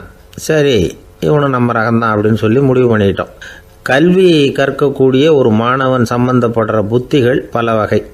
அதை பற்றி ஒரு பெரியவர் விளக்கி இருக்கிறார். மிருத்து புத்தின்னு ஒன்று இருக்குதான். மிருத்துன்னா மண். மண்ணால் செவுறு கட்டுறோம்ல, மண் சுவரில் ஆணி அடிக்கிறதும் சுலபம், அதை பிடுங்கி எடுக்கிறதும் சுலபம். அது மாதிரி சில பேர் குரு சொல்லி கொடுக்குறத சுலபமாக கேட்டு தெரிஞ்சு வச்சுக்குவாங்க, கொஞ்ச நேரத்தில் சுலபமாக மறந்தும் போயிடுவாங்க. இது மிருத்து புத்தின்னு பேர், மண் புத்தி. தாரு புத்தின்னு ஒன்று உண்டான். தாருன்னா மரம். அதில் பச்சை மரத்தில் ஆணி அடிக்கிறது சுலபம், ஆனால் அதை எடுக்கிறது கஷ்டம். அது மாதிரி ஆசிரியர்கிட்டேருந்து கேட்டதை கவனமாக மனசில் பதிய வச்சுக்கிட்டு அதை மறக்காமல் இருக்கிறது தாரு புத்தி. பட்டை மரமாக இருந்தால் அதில் ஆணி அடிக்கிறதும் கஷ்டம், அடிக்கிற ஆணியும் சீக்கிரம் நழுவிடும். அது மாதிரி கேட்குற விஷயம் மனசில் பதியறதும் கஷ்டம். அப்படியே பதிஞ்சாலும் அது நீடிச்சு இருக்கிறதும் கஷ்டம், கொஞ்ச காலத்தில் மறந்துடும். இன்னொரு வகை புத்தி ஒன்று உண்டு, அதுக்கு பேர் சிலா புத்தின்னு பேர். சிலான்னா கல். ஒரு கருங்கல்லில் 4 துளையை போட்டு ஒரு துளையில் உளிய வச்சு அடித்தா மற்ற துளை வழியாகவும் பிளந்து கல் 2ஆயிடும். அது மாதிரி சந்தியான இடங்களில் குறிப்பாக ஒரு பொருளை சொன்னால் அதை வச்சுக்கிட்டு மற்றதையும் தெரிஞ்சுக்கிறது, அது சிலா புத்தின்னு பேர். வேணு புத்தின்னா என்ன தெரியுமா? வேணுன்னா மூங்கில். மூங்கில் கணுவில் ஒரு பக்கம் உளிய வச்சு அடித்தா 2 பக்கமும் பிளந்துடும். அது மாதிரி ஒரு செய்தியை கேட்டுக்கிட்டு இருக்கிறப்பவே அதோட முன்பின் தொடர்களையும் தெரிஞ்சுக்கணும், அது வேணு புத்தி. தைல புத்தின்னு ஒன்று உண்டு. தைலம்ங்கிறது எண்ணெய். தண்ணியில் ஒரு துளி எண்ணெயை விட்டால் அது தண்ணி பூரா பரவி போடுதில்ல, அது இப்படி பரவுறது மாதிரி ஆசிரியர் சுருக்கமாக ஒரு கருத்தை சொன்னால் அதை வச்சுக்கிட்டு பூரா விஷயங்களையும் தெரிஞ்சுக்கணும், அது தைல புத்தி. கற்பூர புத்தின்னு ஒன்று கேள்விப்பட்டிருக்கோம். அது எப்படின்னா, கற்பூரம் தீ பட்ட உடனே பிடிச்சிக்கும். ஆசிரியர் சொன்ன உடனே நுண்ணறிவோட பாடங்களை புரிஞ்சுக்கிறது இந்த வகை புத்தி. கரி புத்தின்னு ஒன்று. அது எப்படின்னா, கரியில் நெருப்பை வச்சு விசிறிய பிறகு அதுக்கப்புறம் அது கறி நெருப்பாகும். அது மாதிரி காலம்பரை சாயந்தர வேலைகளில் ஆசிரியர் பாடம் சொல்லி கொடுப்பார், அதை கொண்டு புரிஞ்சுக்கிறது இந்த வகை. கதலித்தண்டு புத்தின்னு ஒன்று சொல்லுவாங்க. கதலிங்கிறது வாழை மரம். வாழைத்தண்டில் தீ வைக்கிறது எவ்வளவு சிரமமோ அவ்வளவு சிரமத்தோடு கல்வி கற்கிறது கதலித்தண்டு புத்தி. இதை தவிர இன்னும் சில வகையான மாணவர்களை கூட அடையாளம் காட்டுறாங்க. ஆசிரியர் சொன்னதில் நல்லதை மட்டும் எடுத்துக்கிறவன் அன்னம். ஆசிரியர் கிடைச்ச இடத்துல பாடத்தை கேட்டுக்கிட்டு பிறகு தனியாக உட்காந்து சிந்திக்கிறவன் பசு. பசுமாடு அப்படி தானே, புல் கண்ட இடத்துல மேயும், அதுக்கப்புறம் நிதானமாக அசை போட்டுக்கும். ஆசிரியர் சொன்னதை தவிர வேறு எதையும் சொல்ல முடியாதவன் கிளி. பல இடங்களில் பாடங்கள் கேட்டு கடைசியில் ஒன்றும் புரியாமல் போகிறவன் ஆடு. ஆடு ஒரு செடியில் வயிறார மேயாது, ஒரே செடியில். இக்கரைக்கு அக்கறை பச்சைன்னா அங்கேயும் இங்கேயும் அலைஞ்சிக்கிட்டே இருக்கும். சில பேருக்கு எருமைன்னு பேர். எருமை எப்படின்னா குளத்து நீரை கலக்கி தான் குடிக்கும். அது மாதிரி ஆசிரியர் மனசை நோக செய்து பயில்கிற மாணவர்கள்லாம் இந்த ரகம். இவ்வளவுலாம் இருந்தாலும் இந்த காலத்து மாணவர்கள்லாம் ஒரு தனி ரகம். ஒரு ஆசிரியர் வகுப்பில் பாடம் நடத்திக்கிட்டு இருந்தார். இலக்கண வகுப்பு. இறந்த காலம், நிகழ்காலம், எதிர்காலம், past tense, present tense, future tense, இதை பற்றிலாம் பாடம் நடத்துகிறார். எல்லாம் சொல்லி கொடுத்துட்டு இப்போ நான் ஒரு வாக்கியம் சொல்லுவேன், அது என்ன காலம் அப்படிங்கிறத நீங்கள் சொல்லணும்னார் ஆசிரியர். சரி, நாங்கள் மாணவர்கள்லாம், நான் நாளைக்கும் பாடம் நடத்தப் போகிறேன், இது என்ன காலம் அப்படின்னு கேட்டார் ஆசிரியர். அதாவது நான் நாளைக்கும் பாடம் நடத்தப் போகிறேன், இந்த வாக்கியம் என்ன காலம்னு கேட்டார். ஒரு பையன் மெதுவாக எழுந்திரிச்சு சொன்னான், இது எங்கே போதாத காலம் சார் அப்படின்னு சொல்லிவிட்டு உட்காந்துட்டானா.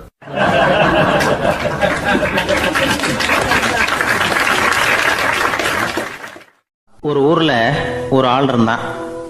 கற்பனையிலேயே காலத்தை கடத்திக்கிட்டு இருந்தான். ஒரு நாள் ஒரு மரத்தடியில் உட்காந்துருந்தான். அவனுக்கு பசிக்கிற மாதிரி தெரிஞ்சுது. உடனே கற்பனையிலேயே சாப்பிட ஆரம்பிச்சிட்டான். அதாவது எதிரில் இலை போட்டு சாப்பாடு போடப்பட்டிருக்கிறதாகவும் அதை இவன் சாப்பிட்றதாகவும் நினச்சிக்கிட்டு கையை மட்டும் வாய்க்கும் தரைக்குமா அப்படியும் இப்படியும் கொண்டுகிட்டு போய் பாவனை பண்ணிகிட்டே இருக்கிறான்.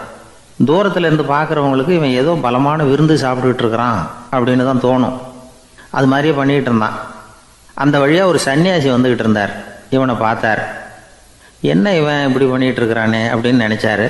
கொஞ்ச நேரம் அவனையே உத்து பார்த்துக்கிட்டு இருந்தார்.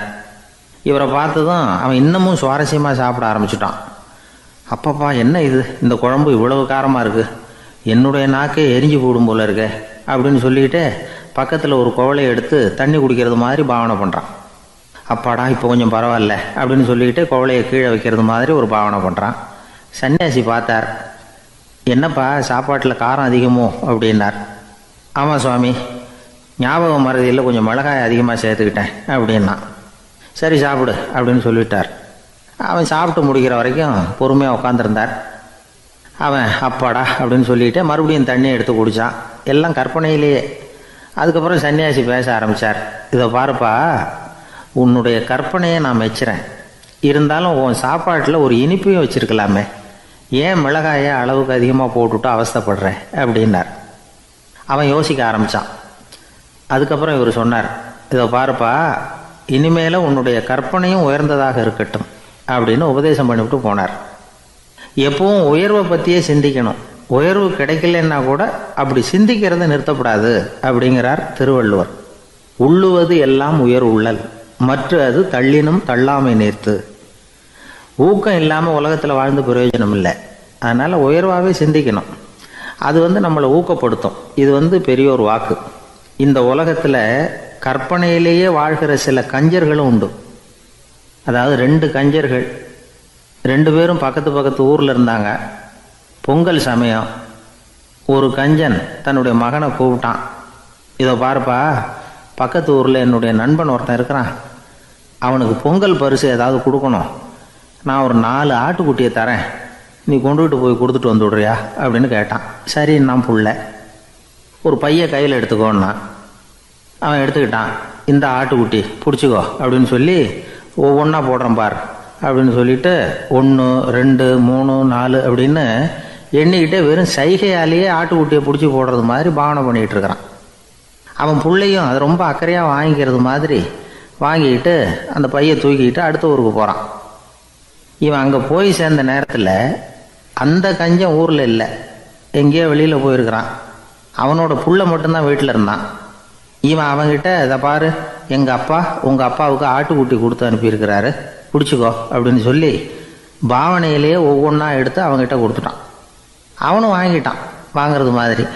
அப்புறம் சொன்னான், சரிப்பா, நானும் பதிலுக்கு ஏதாவது ஒன்றுகிட்ட கொடுக்கணும் இல்லையா, அதனால் அந்த பையை பிடி, ஒரு 10 எலுமிச்சம்பழம் தரேன், பதிலுக்கு அதை நீ எடுத்துகிட்டு போ அப்படின்னு சொல்லி கையாலேயே ஒவ்வொன்றா எடுத்து போடுறது மாதிரி பாவனை பண்ணிவிட்டான். அவனும் ரொம்ப நன்றி அப்படின்னு சொல்லிவிட்டு அதை வாங்கிட்டு போயிட்டான். கொஞ்ச நேரம் கழித்து வெளியில் போயிருந்த அப்பங்காரன் திரும்பி வந்தான். உள்ள சொன்னான், அப்பா, உன்னோட நண்பர் அவருடைய மகன் மூலமாக உனக்கு 6 ஆட்டுக்குட்டி கொடுத்து அனுப்பியிருந்தார், நானும் பதிலுக்கு ஒரு 10 எலுமிச்சம்பழம் கொடுத்து அனுப்பியிருக்கிறேன் அப்படின்னா. எப்படிடா கொடுத்தேன்னு கேட்டார் அப்பா. இப்படி தான் கொடுத்தேன்னு சொல்லி சைகையிலேயே காட்டினான். இதை பார்த்து தான் அப்பங்காரனுக்கு பயங்கரமாக கோவம் வந்துட்டுது. பலார்னு அரைஞ்சுட்டான் பையனை. ஏன்ப்பா அரைஞ்ச? 10 எலுமிச்சம்பழம் கொடுத்துட்டேனே அப்படிங்கிறதுக்காகவா அப்படின்னு கேட்டான். அது கூட பரவாயில்ல, நீ காட்டுற சைகையை பார்த்தா ஆரஞ்சு பழம் சைஸுக்கு இருக்குதே, அவ்வளவு பெருசாக ஏன் கொடுத்த? அதுதான் எனக்கு கோபம் அப்படி.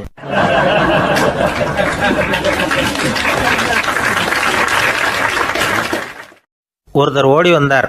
இன்னொருத்தரை பார்த்து, சார், உங்கள் சைக்கிளை ஒரு நாள் இரவல் கொடுங்களேன், பக்கத்து ஊருக்கு போயிட்டு வர வேண்டியிருக்கு அப்படின்னார். இவர் சைக்கிளை கொடுத்து பத்திரமா கொண்டுட்டு போங்கன்னார். சார், இதை பத்திரமா கொண்டு போகிறேன், கவலையே வேணாம், ஏன்னா இது உங்களோட சைக்கிள் அப்படின்னு நான் நினைக்கல, என்னோட சைக்கிளாக நினைக்கிறேன் அப்படின்னார். அதுக்கப்புறம் தான் இவருக்கு உண்மையாகவே பயம் வந்துட்டுது. ஏன்னா அவர் சொன்னது மாதிரி அதை தன்னோட சைக்கிளாகவே நினச்சி தள்ளிட்டு போட்டால் என்ன பண்ணுறது? எதை நம்முடையதாக நினைக்கணுங்கிறதுக்கு ஒரு வரையறை இருக்குது. சில பேர் ஆஃபீஸையே வீடாக நினச்சி விடுறது உண்டு. அப்படிப்பட்டவங்க கூட வீட்டை ஆஃபீஸாக நினைக்கிறது இல்லை. ஏன்னா வீட்டில் இவர் ஆஃபீஸராக நடந்துக்க முடியறதில்ல. இதெல்லாம் ஒரு பக்கம் இருக்கட்டும். இப்போ விஷயத்துக்கு வருவோம். பொறியியல் மேதை டாக்டர் விஸ்வேஸ்வரய்யா இருந்தார் இல்லையா, பாரத ரத்னா விருதெல்லாம் கொடுத்தாங்களே. ஆஃபீஸ் வேலை வேறு, சொந்த வேலை வேறு அப்படிங்கிறதுக்கு ஒரு உதாரணமாக இருந்தவர் அவர். மைசூர் மகாராஜா கிட்ட திவானாக இருந்தார். அவர் ஒரு நாள் அரசாங்க வேலை காரணமாக வெளியூர் போயிருந்தார்.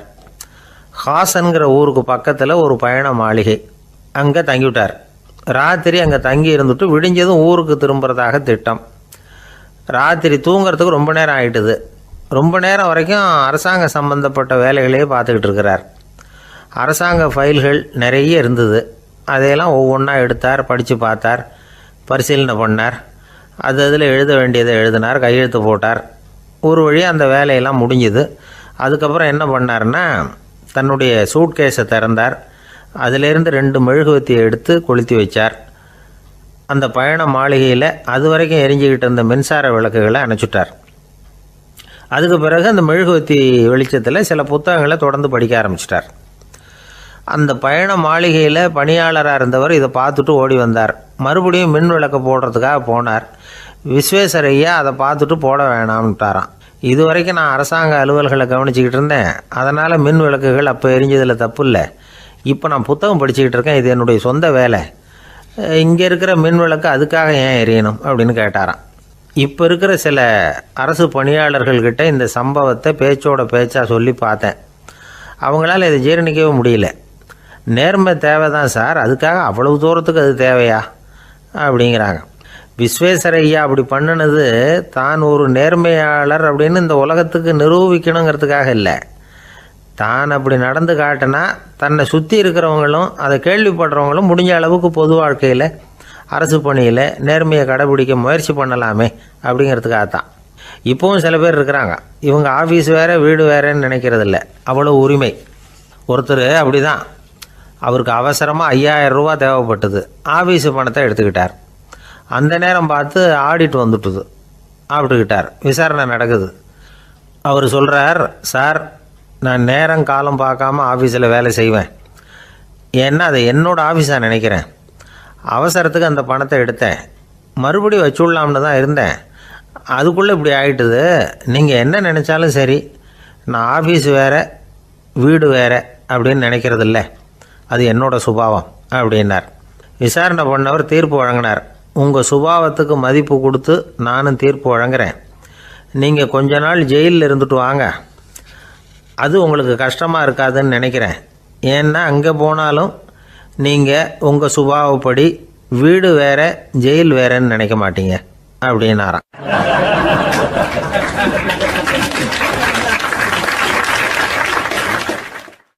ஒரு நண்பர் யாருக்கோ ஃபோன் பண்ணிகிட்டு இருந்தார். அவர் பேசி முடித்ததும் நான் அவரை பார்த்து, இப்போ ஃபோன் பண்ணிங்களே அந்த ஃபோன் நம்பர் என்ன அப்படின்னு கேட்டேன். அவர் தலையை சொரிஞ்சுக்கிட்டார், ஞாபகம் வரலன்னார். சரி சார் அதை விடுங்க, உங்கள் மனைவி பேர் என்ன அப்படின்னு கேட்டேன். மாலதின்னார். என்ன சார் இது வேடிக்கை, கொஞ்ச நேரத்துக்கு முன்னாடி பேசின ஃபோன் நம்பர் மறந்து போச்சு, எப்போவோ கல்யாணம் பண்ணிக்கிட்ட மனைவி பேர் மறக்கலை, அதை கரெக்டாக சொல்லிவிட்டீங்களே அப்படின்னு கேட்டேன். அவர் என்னை ஒரு மாதிரியாக பார்த்தார். அவர் அப்படி என்னை பார்த்ததில் ஒன்றும் தப்பு இல்லை, ஏன்னா நாம் எல்லாருமே அப்படி தானே. ஒரு குறிப்பிட்ட காரியத்துக்காக தொலைபேசியில் ஒருத்தட்ட பேசுகிறோம், அதுக்கப்புறம் அந்த எண் நமக்கு அனாவசியம், அதனால் மறந்துடுறோம். இதுக்கு பேர் தான் தற்காலிக ஞாபகம். ஆனால் மனைவி பேரை மறந்துட முடியுமா? முடியாது. அது அவசியமான ஒன்று. அடிக்கடி அந்த பேரை உபயோகப்படுத்துகிறோம், அதனாலேயும் அது முக்கியங்கிறதுனாலேயும் அதை மறக்கறதில்ல. இதுக்கு பேர் நிரந்தர ஞாபகம். சரி, இந்த தற்காலிக ஞாபகம், நிரந்தர ஞாபகம், இது 2 ஞாபக அளவுகளையும் கட்டுப்படுத்துறது எது அப்படின்னா மூளைக்குள்ளே நடக்கிற மின்சார நடவடிக்கைகள் தான். தற்காலிக ஞாபகம் ஒரு மின்னல் மாதிரி தோன்றி மறையுது. நிரந்தர ஞாபகம் ஒரு படிவம் போல் மூளையில் படிஞ்சுடுது. ஒரு சம்பவத்தின் பல பிரதிகள் மூளையில் பல்வேறு பகுதிகளிலேயும் படிகிறதுனால ஒன்று மறைஞ்சாலும் மறந்தாலும் இன்னொன்று மறையறதில்லை. இப்படிப்பட்ட நிலைமையில தான் இந்த தொண்டையில் இருக்கு, வாயில் வரமாட்டேங்குது சார் அப்படிமா. ஒருத்தருக்கு எந்த துறையில் ஆர்வமும் ஈடுபாடும் அதிகமோ அது சம்பந்தமான ஞாபக சக்தி அதிகமாக இருக்கும். தொழிலை விரும்புகிற ஒரு டெலிஃபோன் ஆப்ரேட்டருக்கு எண்கள்லாம் நல்ல ஞாபகம் இருக்கும். அது மாதிரி கவிஞர்களுக்கு வார்த்தைகள் நல்ல ஞாபகத்தில் இருக்கும். இது ஒரு பக்கம் இருந்தாலும் ஒரு மூளை எண்களை விட எழுத்துக்களை விட படங்களை ரொம்ப சுலபமாக ஞாபகத்தில் வச்சுக்குது. புரிஞ்சுக்கிற தன்மை, அனுபவம், புத்தி கூர்மை இது கூடி குறையிறத பொறுத்து ஞாபக சக்தியும் ஏறும் இறங்கும். இப்போ உதாரணத்துக்கு ஒரு பையனுக்கு படித்தது எதுவும் ஞாபகத்தில் இல்லைன்னா அவன் அதை சரியாக புரிஞ்சுக்கலைன்னு அர்த்தம். இந்த மறதிங்கிறது எந்த சமயத்தில் ஒரு பிரச்சனை ஆகுது தெரியுமா? உங்களுக்கு வேண்டியப்பட்ட ஒருத்தரை ஞாயிற்றுக்கிழமை சாயந்தரம் சரியாக 5 மணிக்கு கடற்கரைக்கு வர சொல்லிவிட்டு அந்த நேரத்தை மறந்துவிட்டா அது பரவாயில்ல, வர சொன்னதையே மறந்துவிட்டா தான் நிலைமை மோசம்னு அர்த்தம். இப்படி இருந்தால் இது சிகிச்சை எடுத்துக்க வேண்டிய நிலைமைங்கிறத புரிஞ்சுக்கணும். ஆமாம், இதுக்கும் மருந்து இருக்குது. ஆனால் மூளை குறிப்பிட்ட அளவுக்கும் கீழே இயங்குறப்போவோ இன்னொன்று சொல்லுவாங்க, இந்த நியூரோ டிரான்ஸ்மிட்டர் அப்படின்னு சொல்லுவாங்க. அப்படிங்கிற மூளை ரசாயனம் ரொம்பவும் குறைஞ்சி போகிறப்போ மட்டும்தான் உபயோகப்படும். டாக்டர் என்ன சொல்கிறாங்க தெரியுமா? மூளையை பொறுத்த வரைக்கும் அதில் ஞாபக சக்தி அதிகமாக உள்ள மூளை, மறதி உள்ள மூளை அப்படின்னு ஒன்றும் கிடையாது அப்படிங்கிறாங்க. நினைவு வச்சுக்கிறதுக்கு பயிற்சி அளிக்கப்பட்ட மூளை, பயிற்சியற்ற மூளை அப்படின்னு வேணும்னா சொல்லலாம் அப்படின்னு சொல்கிறாங்க. அதனால் நம்ம ஞாபக சக்திங்கிறது நம்மக்கிட்ட இருக்கிற பயிற்சி, முயற்சி இதை பொறுத்து தான் அமையும். ஒருத்தர் ஒரு பென்சிலை எங்கேயோ வச்சுக்கிட்டு தேடிக்கிட்டு இருந்தார். அப்புறம் என்னமோ தீவிரமாக யோசனை பண்ணி அதை ஞாபகப்படுத்தி பார்த்துக்கிட்டு இருந்தாராம். எதிரில் உட்காந்துருந்தவர் சொன்னார், பென்சிலை தானே தேடிக்கிட்டு இருக்கீங்க, அது உங்கள் வலது காதில் இருக்குது சார் அப்படின்னாராம் அவர். இதுக்கு அவர் சொல்லியிருக்காரு, பென்சிலை வலது காதில் தான் வச்சுருக்கேங்கிறது எனக்கு நல்லா ஞாபகம் இருக்குது, ஆனால் எது வலது காதுங்கிறது தான் மறந்து போச்சு அப்படின்னாராம். அவர் அதை தான் யோசிச்சுட்டு இருந்திருக்கிறார்.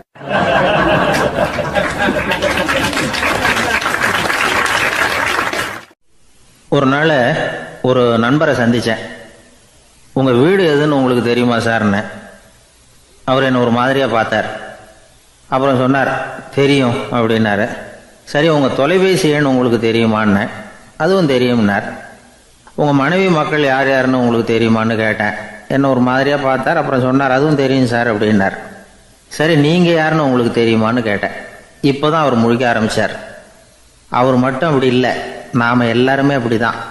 எதிரில் நிற்கிறது யாருங்கிறது தெரியும், நாம் யாருன்னு நமக்கு தெரியாது. உண்மையிலேயே நாம் யார்? இந்த கேள்விக்கான பதிலை தான் வாழ்க்கை பூரா நாம் தேடிட்டு இருக்கிறோம். புத்தர் என்ன சொல்கிறாரு தெரியுமா? நீங்கள் கடவுளை பற்றி கவலைப்பட தேவையில்லை, உங்களை பற்றின கவலை உங்களுக்கு இருந்தால் போதும் அப்படிங்கிறார். நான் யார், எனக்கு ஏன் இந்த கவலை அப்படின்னு உங்களை நீங்களே கேட்டுக்குங்க அப்படிங்கிறார். நாம் ஏன் கடவுளை படைத்தோம்? அது ஒரு நழுவல் முயற்சியாம். அதாவது தன்னிடமிருந்து தானே தப்பிக்கிற ஒரு முயற்சியாம். இப்படி தான் அதை சொல்கிறாங்க அறிஞர்கள்லாம். மக்கள் பொய்யான பிரச்சனைகளில் ஆர்வமாக இருக்கிறாங்க, அதுக்கு தீர்வு காணவும் முயற்சி பண்ணுறாங்க. கடவுளை பற்றி விவாதிக்க எல்லாருக்கும் விருப்பம், தன்னுடைய சுயம் பற்றிய பிரஜையே இருக்கிறதில்ல. ஆகக்கூடிய விஷயம் என்னென்னா, கடவுள் சமாளிப்புக்கு பயன்படுத்தப்படுகிறார். மனவியல் என்ன சொல்லுது தெரியுமா? கடவுள், சொர்க்கம், மறுபிறவி இதை பற்றிலாம் பேச ஆரம்பிக்கிறவங்க யார் தெரியுமா? போருக்கு போகிறவன், துன்பத்தில் சிக்கி கஷ்டப்படுறவன், நோய் படுக்கையில் விழுந்தவன், இவங்க தான். நாம் அனுபவத்திலே பார்க்குறோமே இதையெல்லாம். கடவுளை துணைக்கு கூப்பிடுறவங்க யாருன்னு கவனித்து பாருங்கள். பரீட்சை எழுத போகிறவன், வேலை தேடி அலையிறவன், பண நெருக்கடியில் இருக்கிறவன், விபத்தில் சிக்கிக்கிட்டவன், இவங்கெல்லாம் தான். தேர்வில் வெற்றி பெற்றதும் அவரை துணைக்கு கூப்பிடுறதில்ல, வேலை கிடைச்சதும் அவர் துணை தேவைப்படுறதில்ல. ஏன் இப்படி? கொஞ்சம் யோசனை பண்ணி பாருங்கள். துன்பம் வருகிற போது அந்த துன்பத்தை தவிர்க்க வேண்டிய நிலையில் அதிலிருந்து நழுவி போகிறதுக்காக பிரார்த்தனை தேவைப்படுது. எல்லாம் நல்லபடியாக நடக்கிறப்போ பிரார்த்தனை செய்கிறதில்ல. புத்தருடைய வழி என்ன தெரியுமா? அந்த வழியில் கடவுளும் கிடையாது, பிரார்த்தனையும் கிடையாது. புத்தர் செய்தது இதைத்தான். அதாவது கடவுள்கிட்ட இருந்து மனிதனையும், மனிதன்கிட்ட இருந்து கடவுளையும் அவர் விடுவித்தார். புத்த மதம் என்ன சொல்லுது தெரியுமா? கடவுள் பிரச்சனை அல்ல, மனிதன்தான் உண்மையான பிரச்சனை அப்படின்னு சொல்லுது. உங்களை நீங்கள் நல்லா தெரிஞ்சுக்கிட்டா போதும், நீங்களே கடவுள் ஆகிடுவீங்க அப்படிங்கிறது தான் புத்த மதம். அதனால் நமக்கு தேவை உள்முக பயணம். நான் யார் அப்படிங்கிற கேள்வியோட உள்ளே போகணும். அங்கே போனால் தான் தெரியும் நான் அப்படின்னு அங்கே யாருமே இல்லைங்கிறது. இதெல்லாம் புத்தர் சொல்லுகிற ஒரு தத்துவம். தத்துவம்னு சொன்னாவே நமக்கெல்லாம் அதை புரிஞ்சுக்கிறது கஷ்டம்தான். நம்ம பொறுத்த வரைக்கும் தத்துவங்கிறதுல 2 வகை உண்டு. ஒன்று தத்துவம், இன்னொன்று மகா தத்துவம். தத்துவம்னா என்ன தெரியுமா? கேட்குறவங்களுக்கு புரியப்படாது, அதுதான் தத்துவம். மகா தத்துவம் என்னன்னா சொல்கிறவங்களுக்கும் புரியப்படாது. அந்த வகையில் பார்த்தா இன்று ஒரு தகவலும் ஒரு மகா தத்துவம் தான்.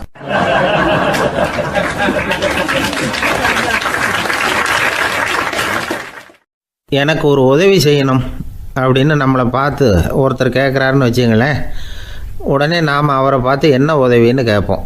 இதுதான் சராசரி மனிதர்களின் இயல்பு. ஆனால் ஒருத்தர் எனக்கு ஒரு உதவி செய்யணும் அப்படின்னு கேட்ட உடனே என்ன உதவின்னு கூட கேட்காம சரி செய்கிறேன் அப்படின்னு ஒத்துக்கிறது இருக்கு பாருங்கள், அது கொஞ்சம் அபூர்வம். அந்த காலத்தில் ஒருத்தர் இருந்தார். அவர் எப்படி தெரியுமா, உதவி கேட்குறவங்க நல்லவங்களா கெட்டவங்களா அப்படின்னு கூட பார்க்கல, தனக்கு நன்மையா தீமையா அப்படின்னு கூட பார்க்கல, உதவி செய்கிறேன்னு புறப்பட்டு விட்டார். அவர் யார் தெரியுமா, அவர் தான் நல சக்கரவர்த்தி. அவர் மாதிரி நாமும் உதவி கேட்குறவங்களுக்கு உடனே உதவி செய்கிறதுக்கு தயாராக இருக்கணும் அப்படின்னு சொன்னார் ஒரு ஆன்மீக பேச்சாளர். நல சரித்திரத்தை அவர் சொல்லிக்கிட்டு இருந்தார். இந்திரன், அக்னி, வருணன், யமன் இவங்க 4 பேரும் நலனை பார்த்து எங்களுக்கு நீ உதவி செய்யணும், எங்களுக்காக நீ தூது போகணும் அப்படின்னு கேட்குறாங்க. யாருக்கிட்ட தூது போகணும், என்ன காரியத்துக்காக போகணும் அப்படின்னு கேட்கணும்ல. நலன் அப்படி கேட்கவே இல்லை, உடனே சரின்னு ஒத்துக்கிறான். அதுக்கப்புறம் அவங்க விவரம் சொல்கிறாங்க, என்ன உதவி, யாருக்கிட்ட தூது போகணும் அப்படிங்கிற விவரத்தை சொல்கிறாங்க. நலனுக்கும் அப்புறம்தான் புரியுது, எந்த தமயந்தியை இவன் காதலிச்சானோ, எந்த தமயந்தின் சுயம்பரத்துக்காக இவன் போய்கிட்டு இருக்கிறானோ அந்த தமயந்தியை பார்த்து தங்களுக்காக அவகிட்ட வாதாடணும், பேசணும், தங்களில் ஒருத்தரை கல்யாணம் பண்ணிக்கும்படியாக கேட்கணும் அப்படின்னு அவங்க 4 பேரும் நலன்கிட்ட கேட்குறாங்க. இதை கேட்டதும் நலன் கொஞ்சம் கூட முகம் சுளிக்கலை, பதட்டப்படலை. நேராக தமயந்திக்கிட்ட போகிறான். இந்திரன், அக்னி, வருணன், யமன் இவங்களோட சிறப்புகளை எடுத்து சொல்கிறான். இவங்களில் ஒருத்தரை கல்யாணம் பண்ணிக்கலாம் அப்படின்னு சொல்லி கேட்டுக்கிறான். ஆனால் இதுக்கு தமயந்தி சம்மதிக்கலை. சுயம்பரம் நடக்குது, அவள் நலனை தேர்ந்தெடுக்கிறாள். அந்த 4 பேரும் நலனுக்கு நிறைய வரங்கள்லாம் கொடுக்குறாங்க. அதுக்கப்புறம் இப்படி போகுது கதை. இதில் நாம் கவனிக்க வேண்டியது என்னென்னா, உதவின்னு கேட்ட உடனே என்ன உதவின்னு கேட்காம சரி செய்கிறேன்னு சொன்னான் பாருங்கள், அதை கொஞ்சம் சிந்திக்கணும். செய்கிறேன்னு ஒத்துக்கிட்டதுக்கு அப்புறம் அது என்ன உதவின்னு தெரிஞ்சும் முகம் சுளிக்காமல் அதை செஞ்சான் பாருங்கள், அதையும் கொஞ்சம் சிந்திக்கணும். நம்மளும் ஒரு நண்பனை தேடி போனால் எனக்கு ஒரு உதவின்னா சரி சொல்லுன்னா, இப்போ உங்ககிட்ட 2 கார் இருந்தால் என்ன பண்ணுவேன்னா உடனே அதில் ஒன்று உங்ககிட்ட கொடுத்துருவேன்னா, அவன் உங்ககிட்ட 2 பங்களா இருந்தால் என்ன பண்ணுவேன்?